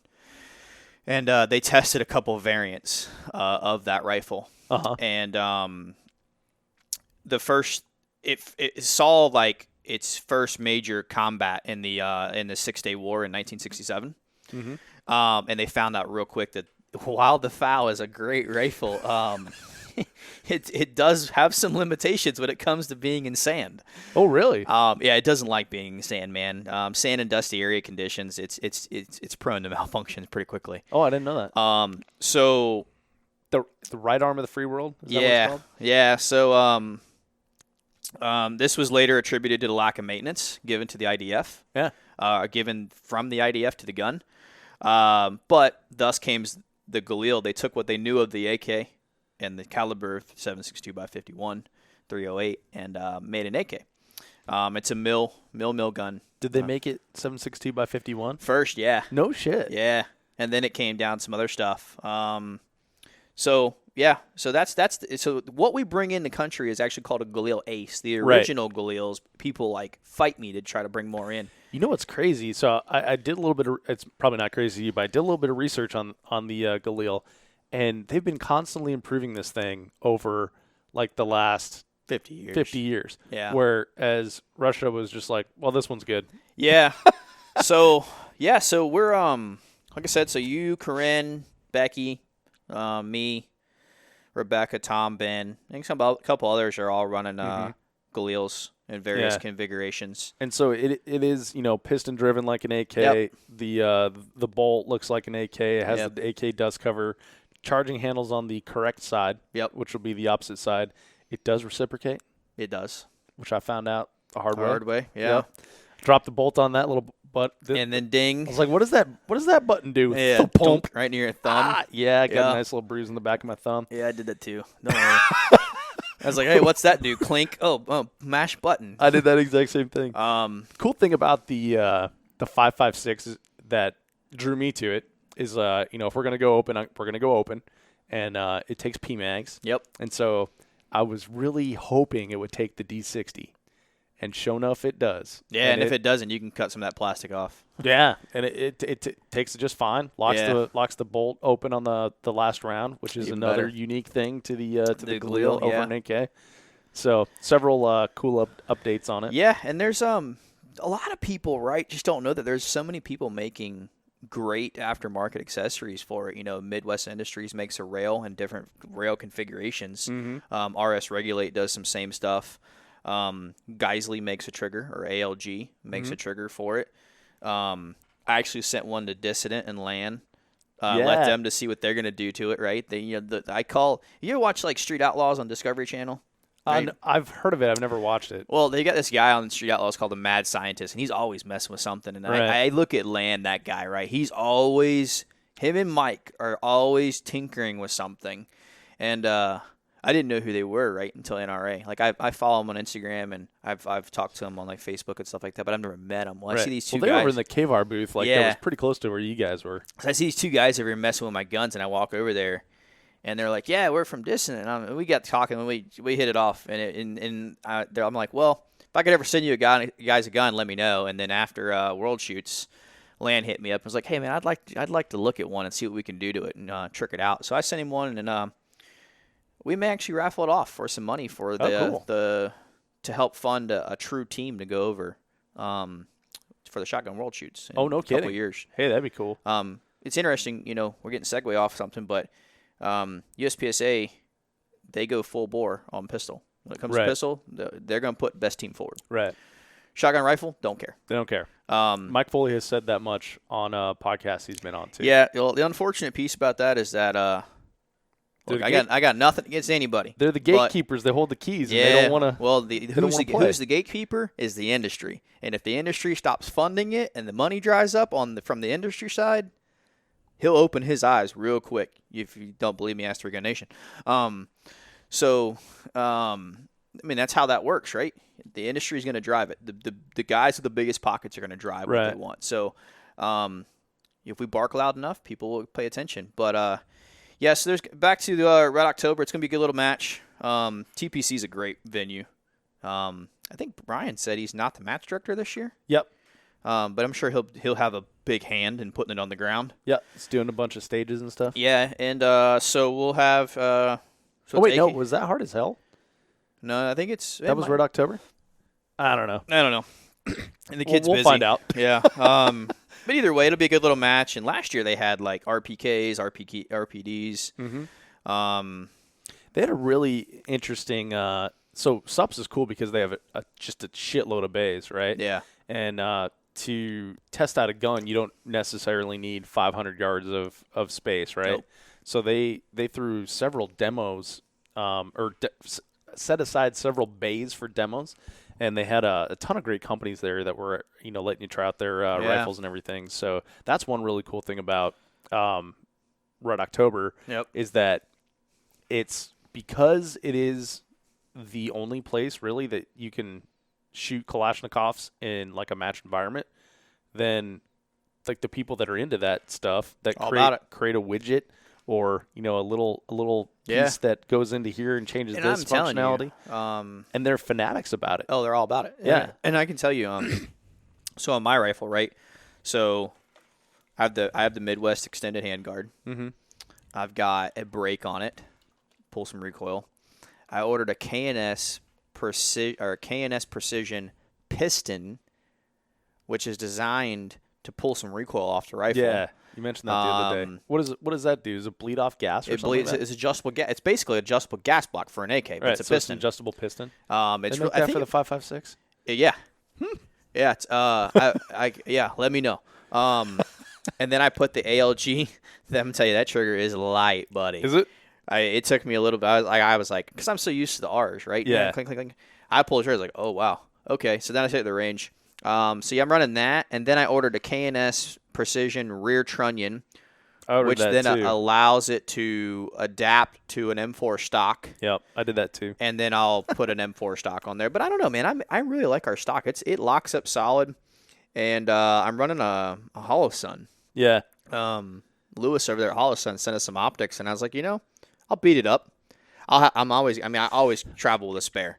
Mm-hmm. Zeroed. I know where it needs to. I'll confirm zero if something breaks. So even if I was running the Vortex from Adam or Ruben, I would always have a spare. There's nothing worse than your optic going down when you need it the most in the middle of the match. So as far as the stock goes, so I've shot it a little bit with iron sights and a little bit with the red dot, and I feel kind of stupid saying this, but so the stock is it's folding like an AK. It's pretty cool. Everybody loves that. And then the cheek weld for the iron sights is great and it has super low iron sights on it. Yeah, it's not like an AR, right? No. And then when you throw a red dot on it, it's like that all goes out the window and you got to like raise your head a little bit. Yeah, or you yank the cheek piece off and put the low mount on, which I did not realize was also in the box. Oh, right. So I'm like, well, why would they have this big pick rail on top when you put an optic on it, Yeah. and then you can't even see it. So what And you then- do, right, is you pull that rear dust cover off, and there's a detent underneath the rear sight, and you Yeah. push it in and pull your rear sight off is what I Right. did. And now I've got the hollow sun mounted basically flush to the Picatinny, and I yanked my cheek piece off. Oh, you're kidding. And So it's not it's- even on. Yeah, You my didn't rear even mount to sight's the pick, my huh? rear sight's not even on the gun anymore. It's a straight line, and I Right. actually took an AK front sight tool and backed my front sight completely out. It's just an open window now. Yeah, that's what I was planning on doing too. So- I'm gonna be throwing a Razor 1-6 on top. That a boy. That's what I Yeah. had on mine. I didn't know anything about the match, right? I've heard people go to it, and I've seen it on Instagram and Facebook, but I called you actually. I had a whole dope card built for 500 yards with 7.62 by 39 with a 1-6 with a JM reticle. I was ready to roll, buddy, and I had muzzle velocity. I mean, I had a whole card ready to go in shooter app, and then you're like, yeah, the max range is like 200 yards, and I'm like, yeah, I'm putting the dot on here, dude. I'm taking the weight off. Yeah, dude. So many people said that we shot 200 yards last year. I swear that there was one target at 130 yards, and that we shot it with a stage gun. Yeah, at the end of the day, dot. And everything's big. I mean, like that Well, it's gotta television that's sitting across from us over there, like that is the size of a target that you'll be shooting. Welcome to the Three Gun that's like, Show. what, a I'm your host, 32-inch Dave television with a Hartman. frame on it? This is Yeah, episode so, 208. I mean, it's where I gotta be. I interview mean, the ammo Jason in general Tilke, is not super and we accurate. talk about Right. Well, and most accelerating people your run gun. iron sights, so they're running like surplus wolf ammo, They can't help themselves. lacquered up, Yeah. junk, right? And then iron sights, and then it's also an AK. So, Yeah. oh look, yeah, I threw man. that one out there. I saw you roll your eyes. Well, but I mean, here's the deal, right? anyway, so Yeah. the targets have Technology's to be big and close. improved. These guys. I mean, I gotta respect the guys that are running dots, but it's the same guys I feel that are like you're fly fishing or going to hunt. Going to spend $3,000 on an elk hunt. Bringing a bow. I get it, right? I get the concept behind. Why do you want to bow. do this the hard way? But if I'm going to spend the money, or use technology, right? Hey, put a dot on the gun. Use a fishing rail that's got a bail on it. You flip it and throw it. I got a rifle. I could shoot it. I mean, how many people I've talked to that go on elk hunts and they're like, yeah, I couldn't get any closer than 100 yards. If I had a rifle, it'd be on the ground.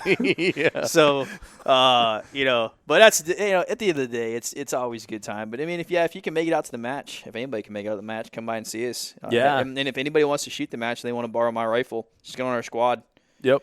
Because I'm not running it between two squads. You're on your own at that point. And they do pretty big squads too. So. Yeah. So get on our squad, and we'll let you shoot our rifles. Like I said, I got 4 people coming that are team or my employees. So Yeah, we'll have what's rifles. pretty incredible, Jeremy, is the I've posted up some photos of the Galil and then the video that you and I did from NRA annual meeting, and I cannot believe how many people have reached out and said, oh, I wanted to shoot that match, but then I was looking at the Galil, didn't know if it was legal, and did get a ruling from Brian, it's legal. Yeah. And then several people that own Galils that didn't know about the match. Oh, they're all about it. There's people that are going to the match shooting the, they've got their own AK and stuff like that. They're like, "Are you gonna? Can I shoot your rifle after the match?" Like, yeah, absolutely can. So I can't believe the interest in it. Fun fact, right? So Josh Froelich commented that Oh, on there, God, right? yeah. And I hit him up on Instagram, and I was like, "Hey, are you going to come to the match?" He goes, "Yeah, man, I'm thinking about it, and I'm thinking about buying one of these Galils." I go, "Retail plus 10%." He's like, "What?" And he's like, "I'm like, he's shooting open. because then he's gonna crush my soul." And I'm like, "No, I gotta slow this down. Like I can, I mean, look, I can shoot, but you let some of him go in there." I'm like, "Oh man, this is gonna be a bad day." Oh yeah, he's going though. Well, yeah, it don't matter. I guess we don't need to worry about Corinne anymore. Josh is going to kick our butt. Too bad. She's still gonna beat us. It don't matter. I As long know. as you beat Becky and I can talk trash about that. I got to so close last year, Jeremy. The man, they threw a stage out, dude. I would have won if they hadn't thrown that stage out. Yeah, woulda, coulda, shoulda. I know, but that one hurt a lot. Practice. All right, I'll practice. All right, buddy. I'm gonna get my dope card out to 80. It's a red dot. You ain't got no other. Yeah, I'm gonna throw a 45 red dot on there too. Throw that razor boy. on the 45. I'm going full open, dude. Yeah. So I've done the kind of the similar thing that you did the K&S Trunnion thing on the back, throwing a Dissident stock on there. Dissident Arms has like a pretty cool the stock XLR thing. that they do, and fully adjustable and everything. So I feel like that'll really help. That's gonna be a cool little gun. Yeah, I think it's going to be badass. I'm going to make it fit me, and so then it doesn't fit Becky. Don't tell her that. She doesn't listen to the podcast, by the way. And then did the Midwest Rail, ALG Trigger. Rise Armament sent me a break for it. Okay, cool. So we're good to go. Well, you'll be all right I then, think buddy. I left a part out there. But, yeah. And then I throw don't the know. Razor on top. It's going to be a good time, man. So Red October Kalashnikov Championship. It's first weekend in October this year instead of the last weekend. It's going to be a good time. Now it feels weird if I wear a costume because last year it was like around Halloween. Wear a costume. That's out. You're not wearing a costume. No. Doesn't mean I can't. Well, you can, but you're just going to be weird. I guess people expect that from you, so it's all good.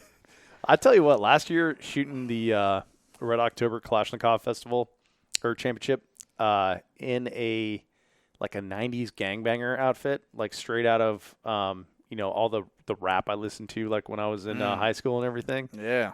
Dude, that made it. That I thought took you were all gonna the bust pressure out off. some straight out of Compton music. I was like, what? I might. Yeah, we'll do that in a minute here. Yeah. It'd be a good time. I mean, like I said, it's a good match. It's a different culture. Yeah. Different base.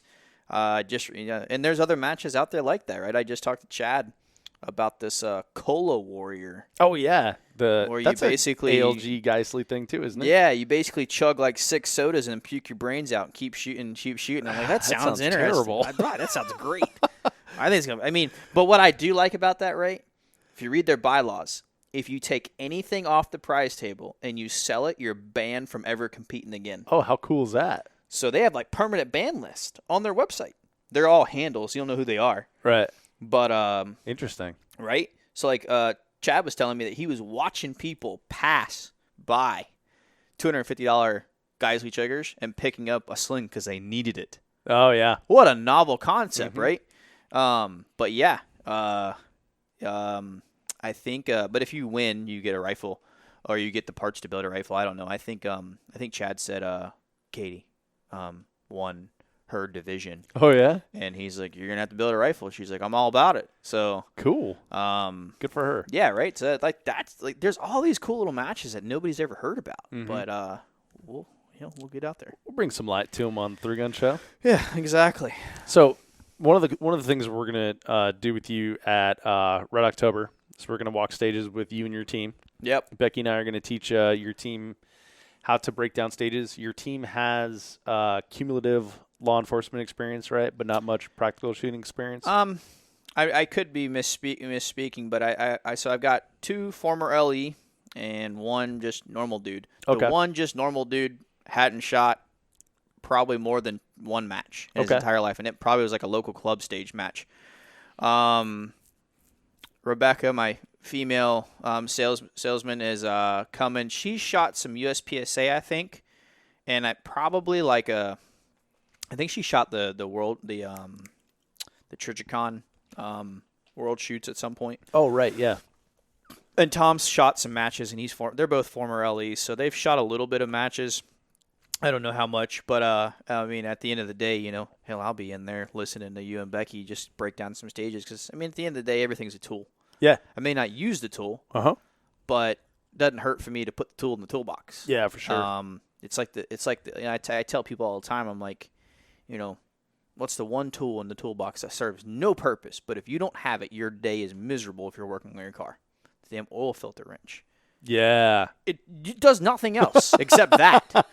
But if you don't have it, it's hard. I mean, sometimes it's hard to get them off. Uh-huh. And, put them in the toolbox, and, I sit there and listen to a lot of what a lot of top-level shooters say about a stage, and then I go to the bottom level and see what they're doing. And sometimes they,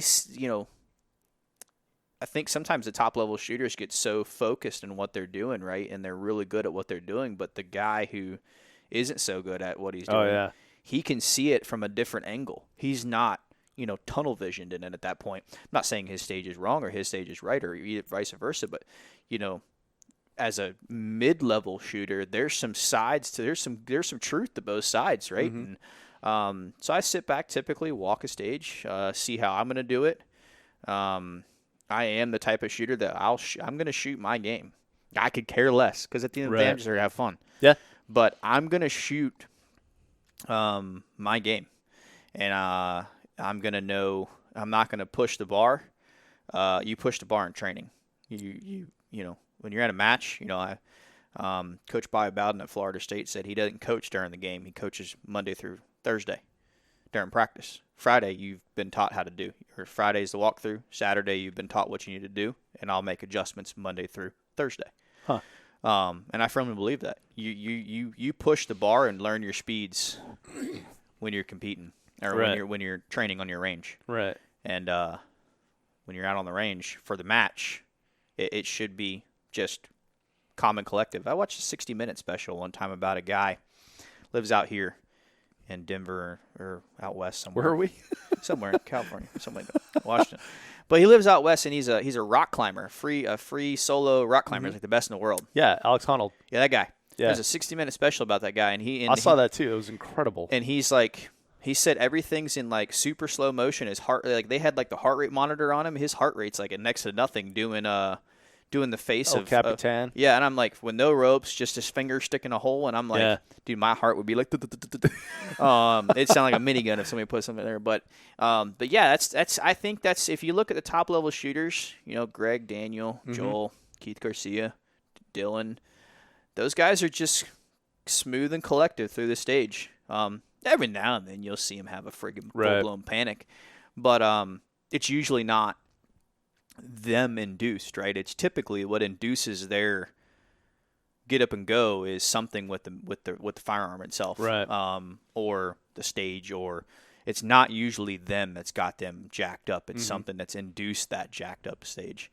So walking stages with top level shooters, I've seen quite a few people, you know, like they kind of get like a group think. And then you'll see a new guy go, well, where are you going to get that target from? And then they'll all go, what? What target? That one? Yeah, and I think one of the people that does it really well is Jerry Michaluk. And I didn't really notice this. This was pointed out to me by Ruben Alexson, actually. And he said that, you know, Jerry asks everyone, you know, what do you think of this? What do you think of this stage? What do you think of that target? And he does that to me, too. And I thought it was just like, you know, I was special or something. But he does do it to everyone, and he's doing what you're talking about. It's like tool for the toolbox. Let's see what this guy says. And he values like all those different perspectives, right? Well, yeah. I mean, to bring it full circle, right? You know, these guys that are at the top of their game, whatever sport in which they're playing, whether it's PRS or what we were talking about, 3-gun and competitive action shooting sports, a couple things that we all notice right out of the gate is super approachable. We all know that. Yeah. All the stuff that's the tangible value that you see as the person. But what you don't see is the confidence in their gear. And the reason why that confidence in that gear is there is because of what they know of their gear and the preventative maintenance that they're doing of that gear. And what I mean by that is understanding that this is equipment. It's going to fail you when you need it the most. Right. But understanding those failure points and understanding that it's repetition, right? Barrels have a service life. Triggers have a service life. Guys, like when we talked about teams and how you use them, you know, when I was in charge of Team Armalite at the end of the year, I got reports back about the rifles. When do they fail? What's your barrel count? What's your rifle count on your round count on your barrel? And when you got the firearms back too, right? Yeah, we would get the barrel back, and sometimes even the whole gun. And really, we're looking for tolerances, right? And seeing how much that beating is taken. The pins are worn out. Seeing if cutting barrels and seeing, you know, we think a barrel in our testing is going to, you know, 16,000 rounds, holding its accuracy standard, whereas maybe Greg shot it out in 14 and Rick shot it out in 13.5, or, you know, trying to, those aren't actual numbers, but I'm saying, you know, that is where we find our value in our teams, since for me at least, is understanding, in talking to those shooters, is understanding where their rifles or firearms as a whole and what they do to keep them up and running at the top of the game. Because let's face it, if you don't, you subconsciously may say you don't do this, or maybe consciously you do say you don't. But if you don't trust your gear, you're slower. Oh yeah, because you're worried about it jacking up. And I got a brand new A5, brought it to a match last year, only had 2 cases of shot shell through it. Well, I can tell you, I was peeking over, looking at the port to see if it loaded. Right. And, you know, these guys know their gear in and out. And they a lot of people spend a lot of time cleaning gear, right? Some of those top level shooters. The aforementioned Josh Freilich is one of those big ones.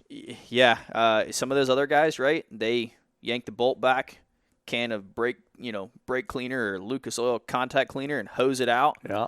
And put some oil back in it and run it until it's done. I mean, a lot of those guys are running rifles that have, when it comes to the rifle, like some really super tight tolerances, and they don't want to mess with it. They run it till it's gone. Right. I remember watching Greg and Rick shoot one day, and they're both running proof research barrels, and Rick was saying how hot it got. Right, the handguard was getting hot. Right. And Greg said, "Shoot it faster. You won't have to hold on it as long."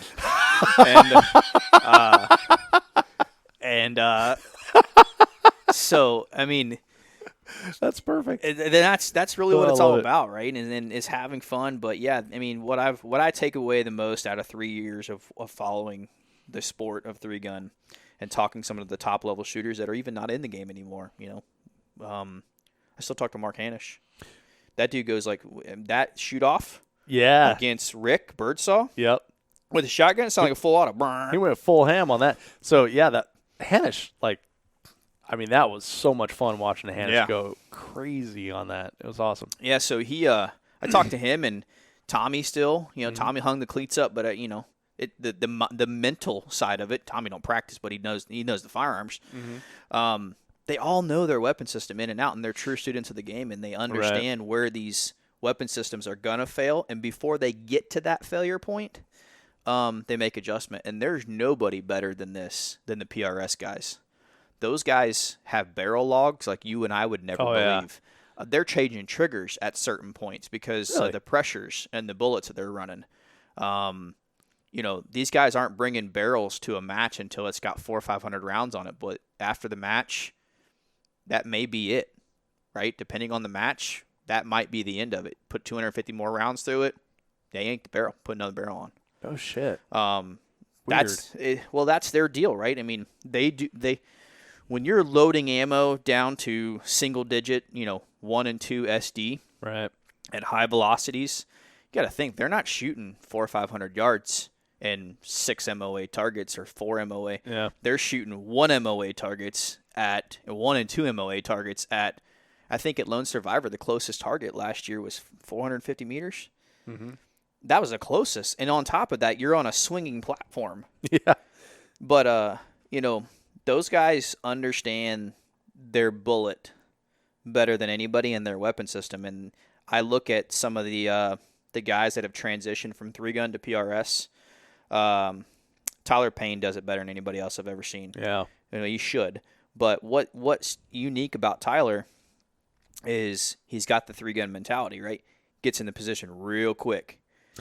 I've seen a lot of NRL, National Rifle League videos because they do like a pretty good job of making like aftermatch videos, or someone does for them. Yeah. And man, some of those dudes just like take their sweet ass time. Well, they don't. There's no time. There's no time on some of those, right? Yeah. But what you do know, there is a time cap, right? Right. And so, like, you take some of these 3-gunners that go out, right, and they go shoot PRS gas gun stuff. They got 10 rounds, 10 targets in 2 minutes. Beep. They hit 4 targets, 10 rounds, and they still have a whole minute and a half left, right? So what's unique about if you watch Tyler is beep, gets in a position real quick, but he has the ability to pull it back and slow it down and get his hits. But not a lot with 3-gun. It's 60-round drums. We burn it down that way. Mm-hmm. But yeah, I mean, to bring it full circle, right? I mean, I think everybody goes to the range and has a great time at the range practicing. They can make videos and whatnot. But do it for the gram. What you don't see behind the closed doors with the Dylan Easleys of the world and Greg and Rick and Keith, I'm going to say the top third shooters, in my opinion, are the notes that are taken about their weapon systems, even at matches. Watch if one of those guys, rifle or pistol or shotgun, has an issue, watch them. They'll typically have a notepad or something, or they're making a mental note. It's getting logged somewhere. Mm-hmm. They're logging how, when, and why. because if the when we were at the Three Gun Nation cold whatever, right? Everybody's shotguns were having issues, if you remember. Yeah. Two shooters came up to me, top level shooters, and said, I know what's going on. And I'm like, what are you talking about? It's cold. I don't understand what's going on. They actually went and got coolers, dumped the ice out of the coolers, took hand warmers, stuck their shot shells in the gun because there's such low velocity already. The cold's going to make that primer not ignite as fast. Yep. They're heating those bullets up, trying to get them back up and running. Well, one of those guys won. The other guy was in the semifinal with them. You can figure it out from there. But, where did they learn that? Right? Did they learn it over time? Did they learn it by error? I don't know. But at the end of the day, they knew exactly what was going on. And I think it's cool to watch that, right? Because, again, it's a tool. If you can plan ahead and know what's going on, last thing you want is a weapon system going down in the middle of a match, whether it's your optic or your rifle, your pistol, your shotgun, or even your gear, your belt, right? A lot of people, I think, just don't put a lot of focus on that. Right? Yeah. They go to the range, they burn it down. You and I have had conversations switching between 55 grain and 77 grain, especially on these rifles that are tuned. They're tuning it to their 77 grain, then they put the 55 grains in, and then it's just a nightmare. I think Three Gun is arguably some of the best well-rounded shooters in the country, if not the world, because they have to be almost basically great at all three weapon systems to J.J. Ricazza, Max Michel, Shane Cooley. They dry fire. They run one weapon system, and they're phenomenal at what they do. They're masters of it. Yeah, exactly, right? Whereas like Joe Pitha, right? He was a Olympic shotgun shooter. Yep. Clay shooter. So now take the time and effort to put all three together, but also the notes that are going behind closed doors, what they're doing, not in front of the Instagram or, not for the glare of the thing, but, as a sponsorer and a manufacturer and a player of this game, that, just like you said with Jerry asking questions, right, to me is valuable. I want to know, why are you doing that? Right. And for me, that I feel like that is the unspoken part that people often overlook is, you went home, you cleaned your gun, cool. And you cleaned it, you went home, you flew to a match. Did you confirm 0 at the match because you just flew there? But also, did you confirm 0 after you cleaned it? I had a hunting rifle one time, 270 Winchester, that if it was a clean bore, about 2 inches low. Oh, really? So literally, after I cleaned it, every time after I cleaned it, and I was analing with that rifle. And my bolt guns, I'm anal retentive about it. If I cleaned that 270 before I went out hunting, like the day prior, I'd chamber around, go up my backyard, ping, it'd be 3 feet in the dirt. I didn't care. I needed the bore to be fouled. Right. That's how that rifle reacted. And I think that's what all started the whole concept of me looking into things is like, why is this rifle doing that? And I still can't to this day could not tell you why I did it. Right. But I had 4 different people shoot it. You cleaned it, shoot it. The first round's going to be about 2 inches low. Huh. And the next, however many you want to fire, we're going to be right where you want it. Right. Well, and correct me if I'm wrong, but because you probably know a lot more precision people than I do, but they're not really big on scraping the lead and copper out of the bore. They just kind of like leave it in there, right? Yeah. Leaving the rest of the gun. Yes, I mean, most of the guys that I've talked to, they basically push. If the gun's shooting after a match, they push 3 to 4 or 5 dry patches. Dry? Dry. Huh. Through the gun.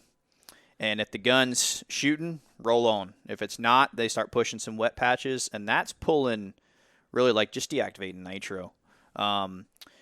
There was this theory back in the day about pulling copper out of the barrel, and I think I don't know who started it, but I remember the first time I heard it. But it was a SHOT Show a number of years ago. Todd Odnett said, "Yeah, I don't pull copper." It actually increased the barrel life by leaving the copper in there, from what he was saying. And okay, cool. There's nobody better at long range shooting than Todd Odnett. So if he said it, I'm rolling with it. But yeah, I mean, I can tell you right now, some of the guns that I've gotten back from some of the team shooters, it would make some of the competitive shooting teams or the competitive shooters in the world cringe. How much? I mean, caked on carbon. I mean, if the bolt's moving and it's shooting, they're running it. Yeah. And he knows who he is. But at the end of the day, right, I can't really argue with somebody who's winning. Yeah, it's a good point. So, I mean, obviously they got it figured out. But, yeah, I mean, it's kind of the way I look at it. I think that's the overlooked piece of the world in the competitive shooting world is what are you doing to keep your gear running and how do you know when it's going to shut down? And I can tell you for me, right, I've had 3 proof barrels, all the same gun, or all the same concept, and they've all shot out within about 100 rounds of each other on all 3. Huh. So I can tell you right now, if you go into my 3-gun bag and you pull out my rifle, in that compartment is a little data book, and it'll say date, round count. Right. And I look at it, and when it gets and a couple page at the very first page, it's got pull barrel with a date with a round count. And when I hit that round count, which is about 500 before everything else is ever shot out, that barrel will get pulled. Huh. Okay. That's just and this matches a lot of what I've been hearing lately from top shooters. Of, typically you'll see something like, I'm building my 2018 rifle or my 2017 rifle or whatever it is, but it's minimum replacing wearable parts, and wearable part is a barrel. I mean, dude, like when I sold rifles internationally and I still sell them internationally, there's a reason why I give that country a maintenance log chart. I tell you when you should start replacing stuff because it's what we've seen in our rifles break, or pistols for that matter.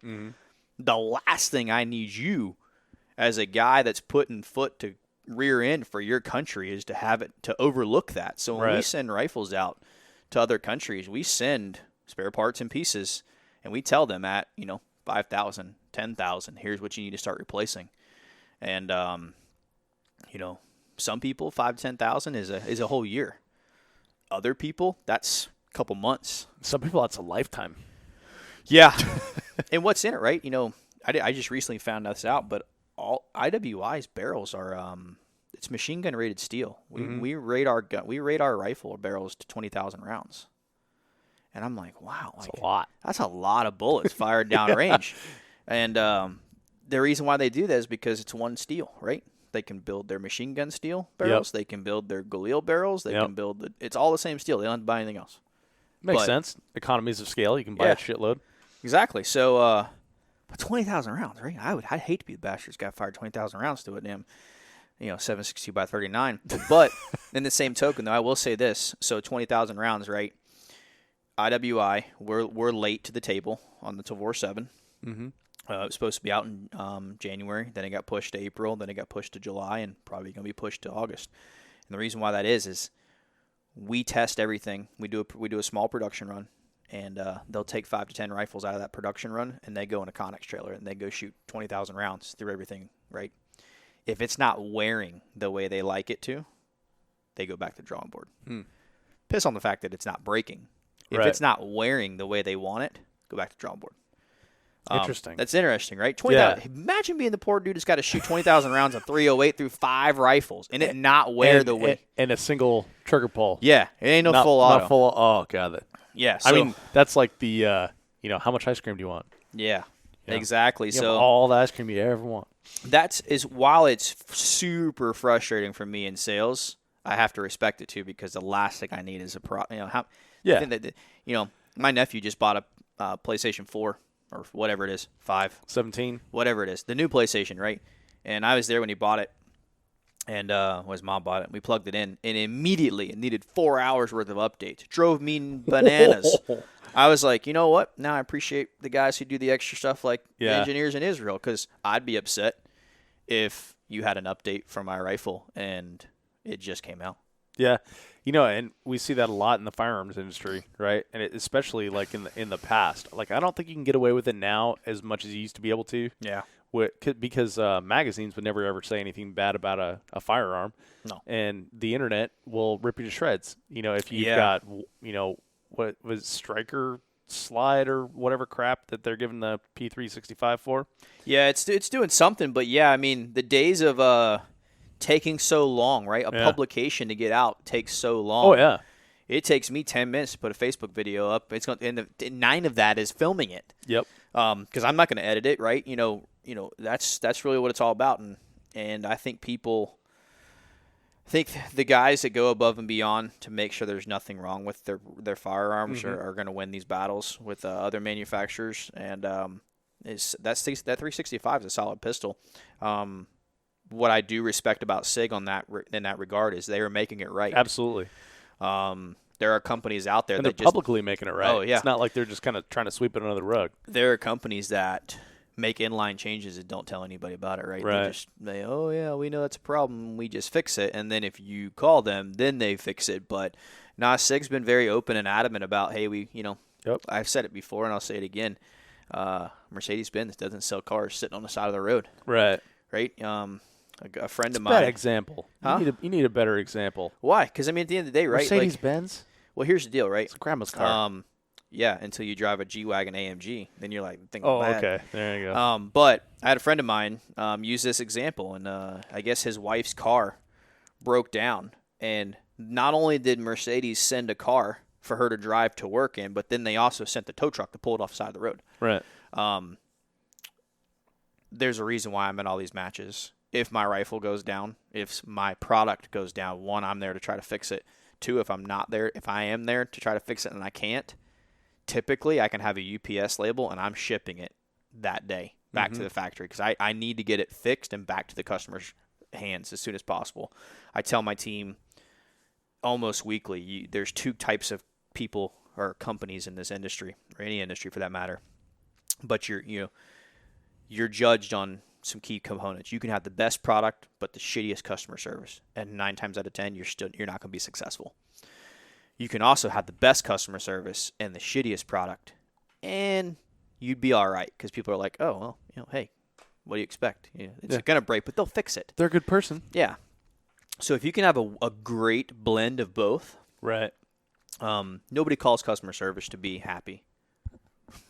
That's just the facts. Nobody calls to hey, how's your day, Dave? I'd like to tell you how good your show is.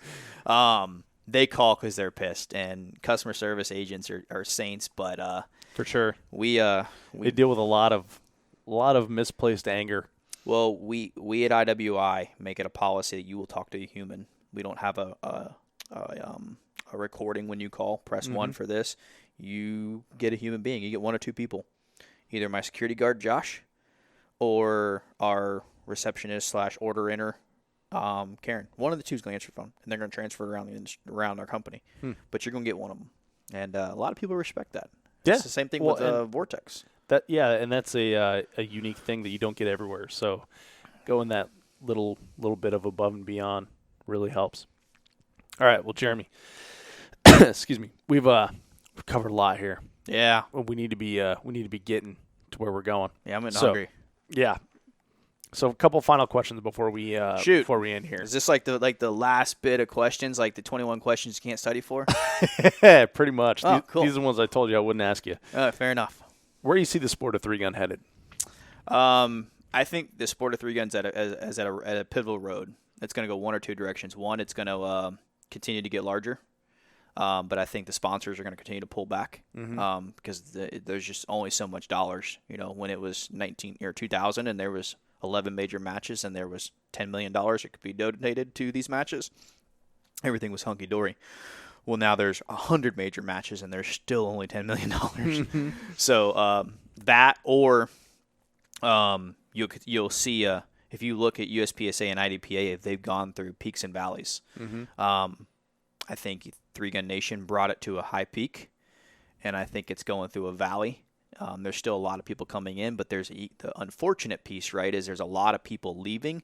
And if you look at the next generation of shooter, the age bracket is massive from your 21, 25 old shooters, and then there's not any, there's 30, 28, 27. From like 21 to like 15, there ain't a whole lot. And then when you hit 15, it's even drastically deeper. There's just not a whole lot of people. And I don't really know how we can get that moving more. I think what Becky and Travis and them are doing with their junior camps is, one, great, but two, it's virtually impossible for them to get good help. I get it. It takes time out of people's days to. So we sponsor that. I sponsor that. I sent a rifle for 2A Heritage, but what people don't realize, right, and it's not a plug to me, is that I couldn't get it moving fast enough with IWI, so I just went and swiped the credit card and handed it over, because that's the next generation that's going to help promote what we are all enjoying now. And so that's where I think it's going. One or two directions.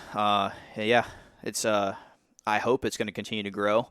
I hope that we can do a check and balance and a reset of the playing cards, shuffle them up a little bit, and bring back some of the original matches too that left. I'd love to see Travis Gibson bring back Iron Man, the little the rappel tower zip line thing, right? That thing is awesome. We don't see that anymore, right? Right now we see a bunch of bays and the old outlaw stuff. Got to go to Texas, man. Texas has got it, right? And put some distance back into play. Distance will separate some people real quick. But also, I really would like to see I'd like to see the industry come together and create a standard rule set. I can tell you from people I've talked to, it's intimidating to have to study the rule set for every match you go to. Well, and as you said in your USPSA talk, you didn't even look at the rule set. No, because I looked at it. I mean, at the end of the day, it's straightforward. Well, and Lan Wynn, we were just talking about, he recently got bumped to Open at the Colorado 3-Gun Championship because D60s are for Open only. They're not for TAC. Yeah, it's interesting, right, is my buddy, we together shot a USPSA match. It was his first match he ever shot. He's an LE officer, used his LE duty gun. He's got an XL X300 Surefire. Okay. So he signed up as production because that's what he thought he needed to be in, but he's using his police gear, right? First stage, blah, blah, blah, does okay, right? Somebody doesn't like him because of what he's doing. He's a threat now to their win. It's a club match. Piss off. Bumped him to Open. He's like, what are you talking about? Oh, you have a flashlight. He's like, okay, well, that's going to add weight to the front of the pistol. Get the fuck out of here. Come on. But yeah, I wish we could have a standard set of rules that everybody can know. Divisions. There's been a lot of talk. What about divisions in general? Bring what you got. Shot what you bring. Whatever. So yeah, we'll see where it goes. I'm excited to see the next evolution of competitive shooting sports. There's a lot of matches out there. Doesn't mean that there's a lot of good matches. There's just a lot of matches. I think that you're going to see the top level shooters start picking and choosing, which they're already doing.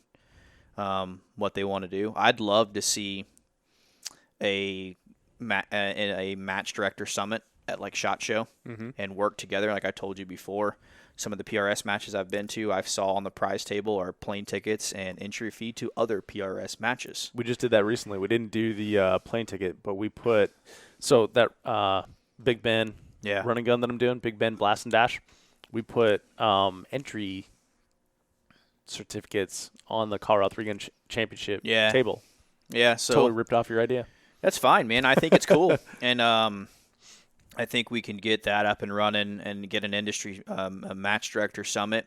But also, I think it'd be cool to get a true series going, right? Not this. You have to be good at one day out of the year, and then you go shoot a championship. I think you take a couple major matches, season points match kind of thing. You take 10 matches across the country. Series. You take a couple matches across the country, right? You make some on the west, some on the east, some in the south, whatever, and you make these people shoot it. But you put instead of the match fee being $150, it's $200, and that fee, that extra $50 goes to the end of the year total payoff. So the industry is supporting itself. It's self-sustaining, and then anything it gets on the outside is gravy, but it's self-sustaining. But the way I see it, right, is if 3-Gun in the sport did it right, and built a connection with the shooter. And you started following, Daniel Horner or Greg or Keith or Dylan or any of them or Josh. What's Josh's name? He always stirs up shit on Facebook. What is Freilich. that? No. I'm just kidding. It's Tarrant.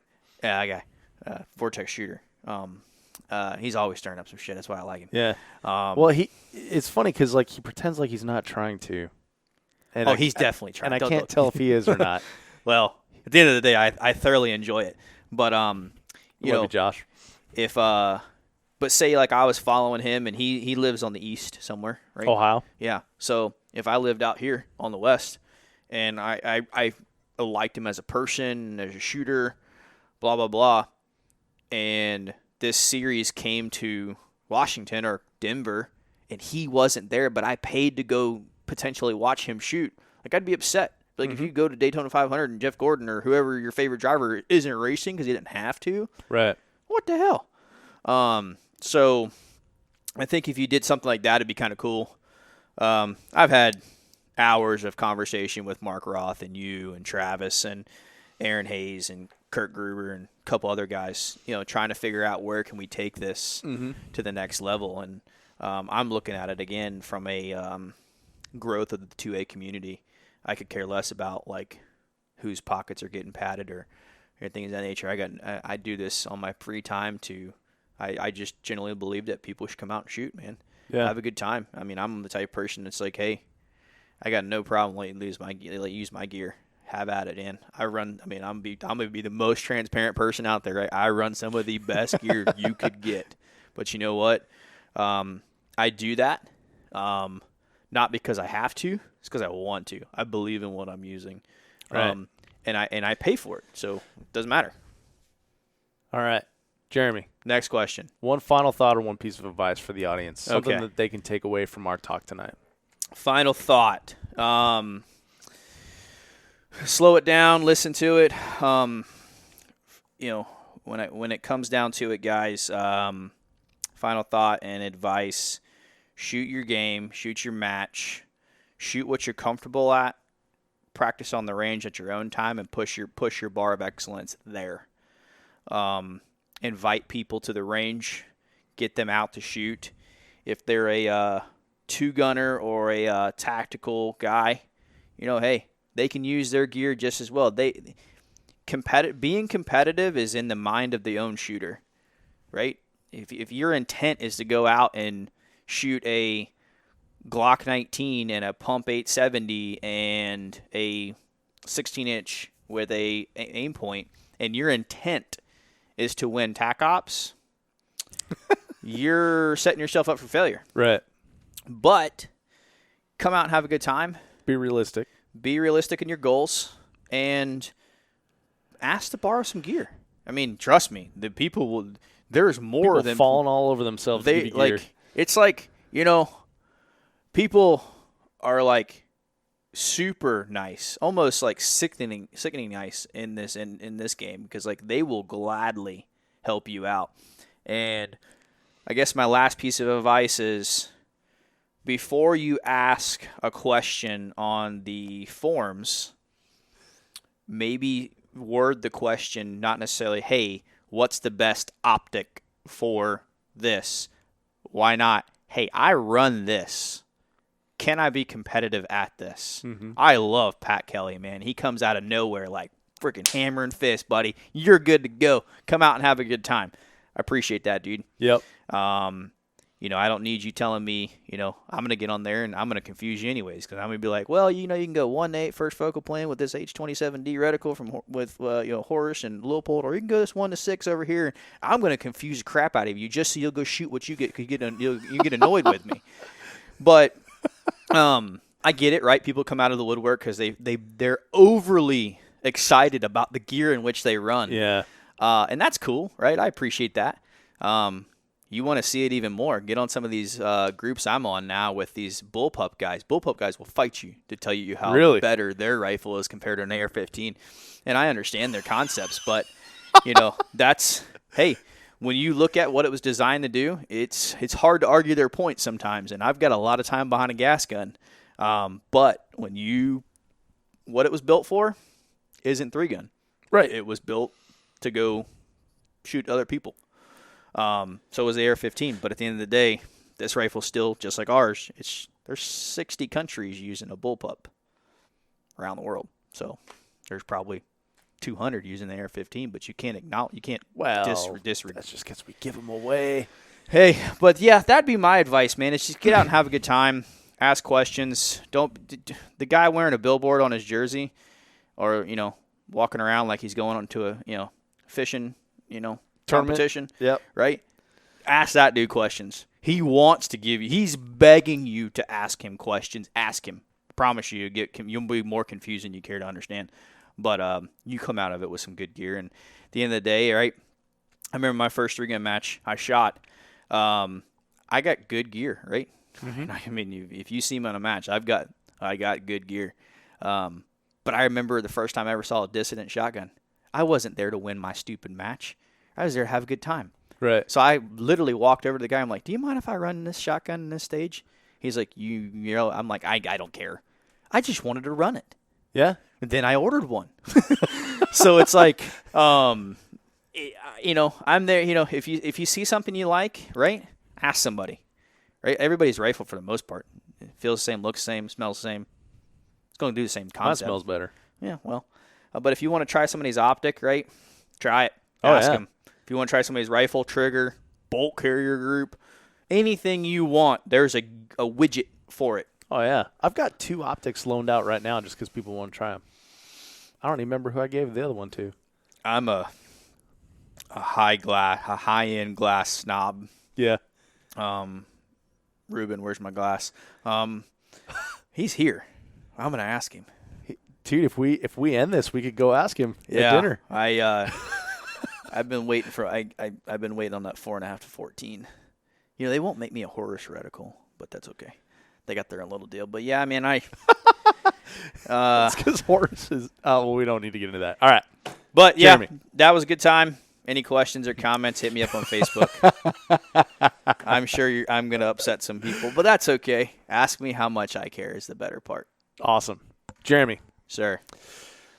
I don't think you were nearly as controversial as you think you were, but this was an amazing time.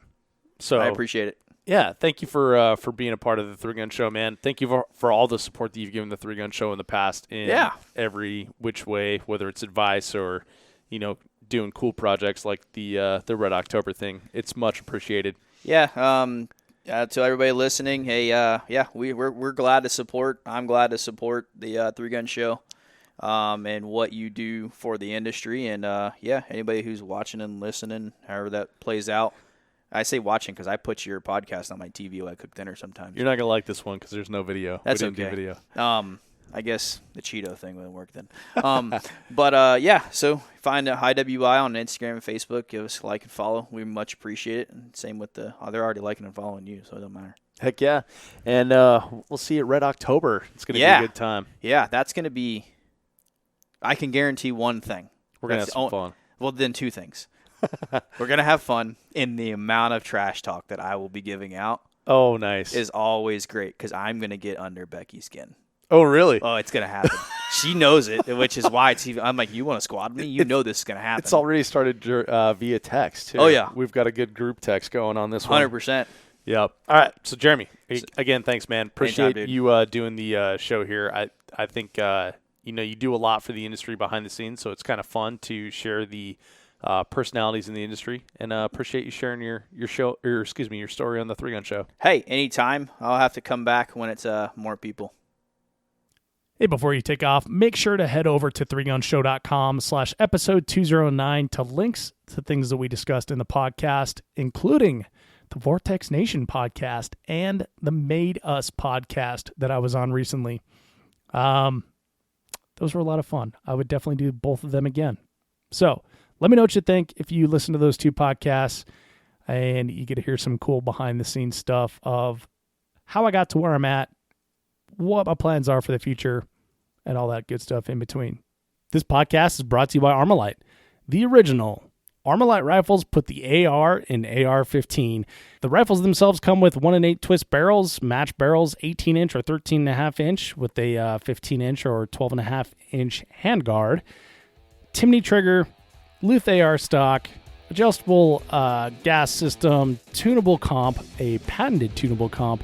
This thing's ready to go right out of the box for a 3-gun with no additional modifications other than putting on a nice optic. I myself use a Vortex Viper PST 1-6 when I'm shooting TAC Ops or their Spitfire when I'm shooting limited. Check them out at armalite.com. Quick reminder that if you enjoyed this episode of the podcast, subscribe in iTunes, Google Play, Podcast Addict, or wherever you get your podcast content, so you will always get the very latest. Thank you so much for downloading, listening, and subscribing to the show. I'm Dave Hartman, and I'll see you on the range.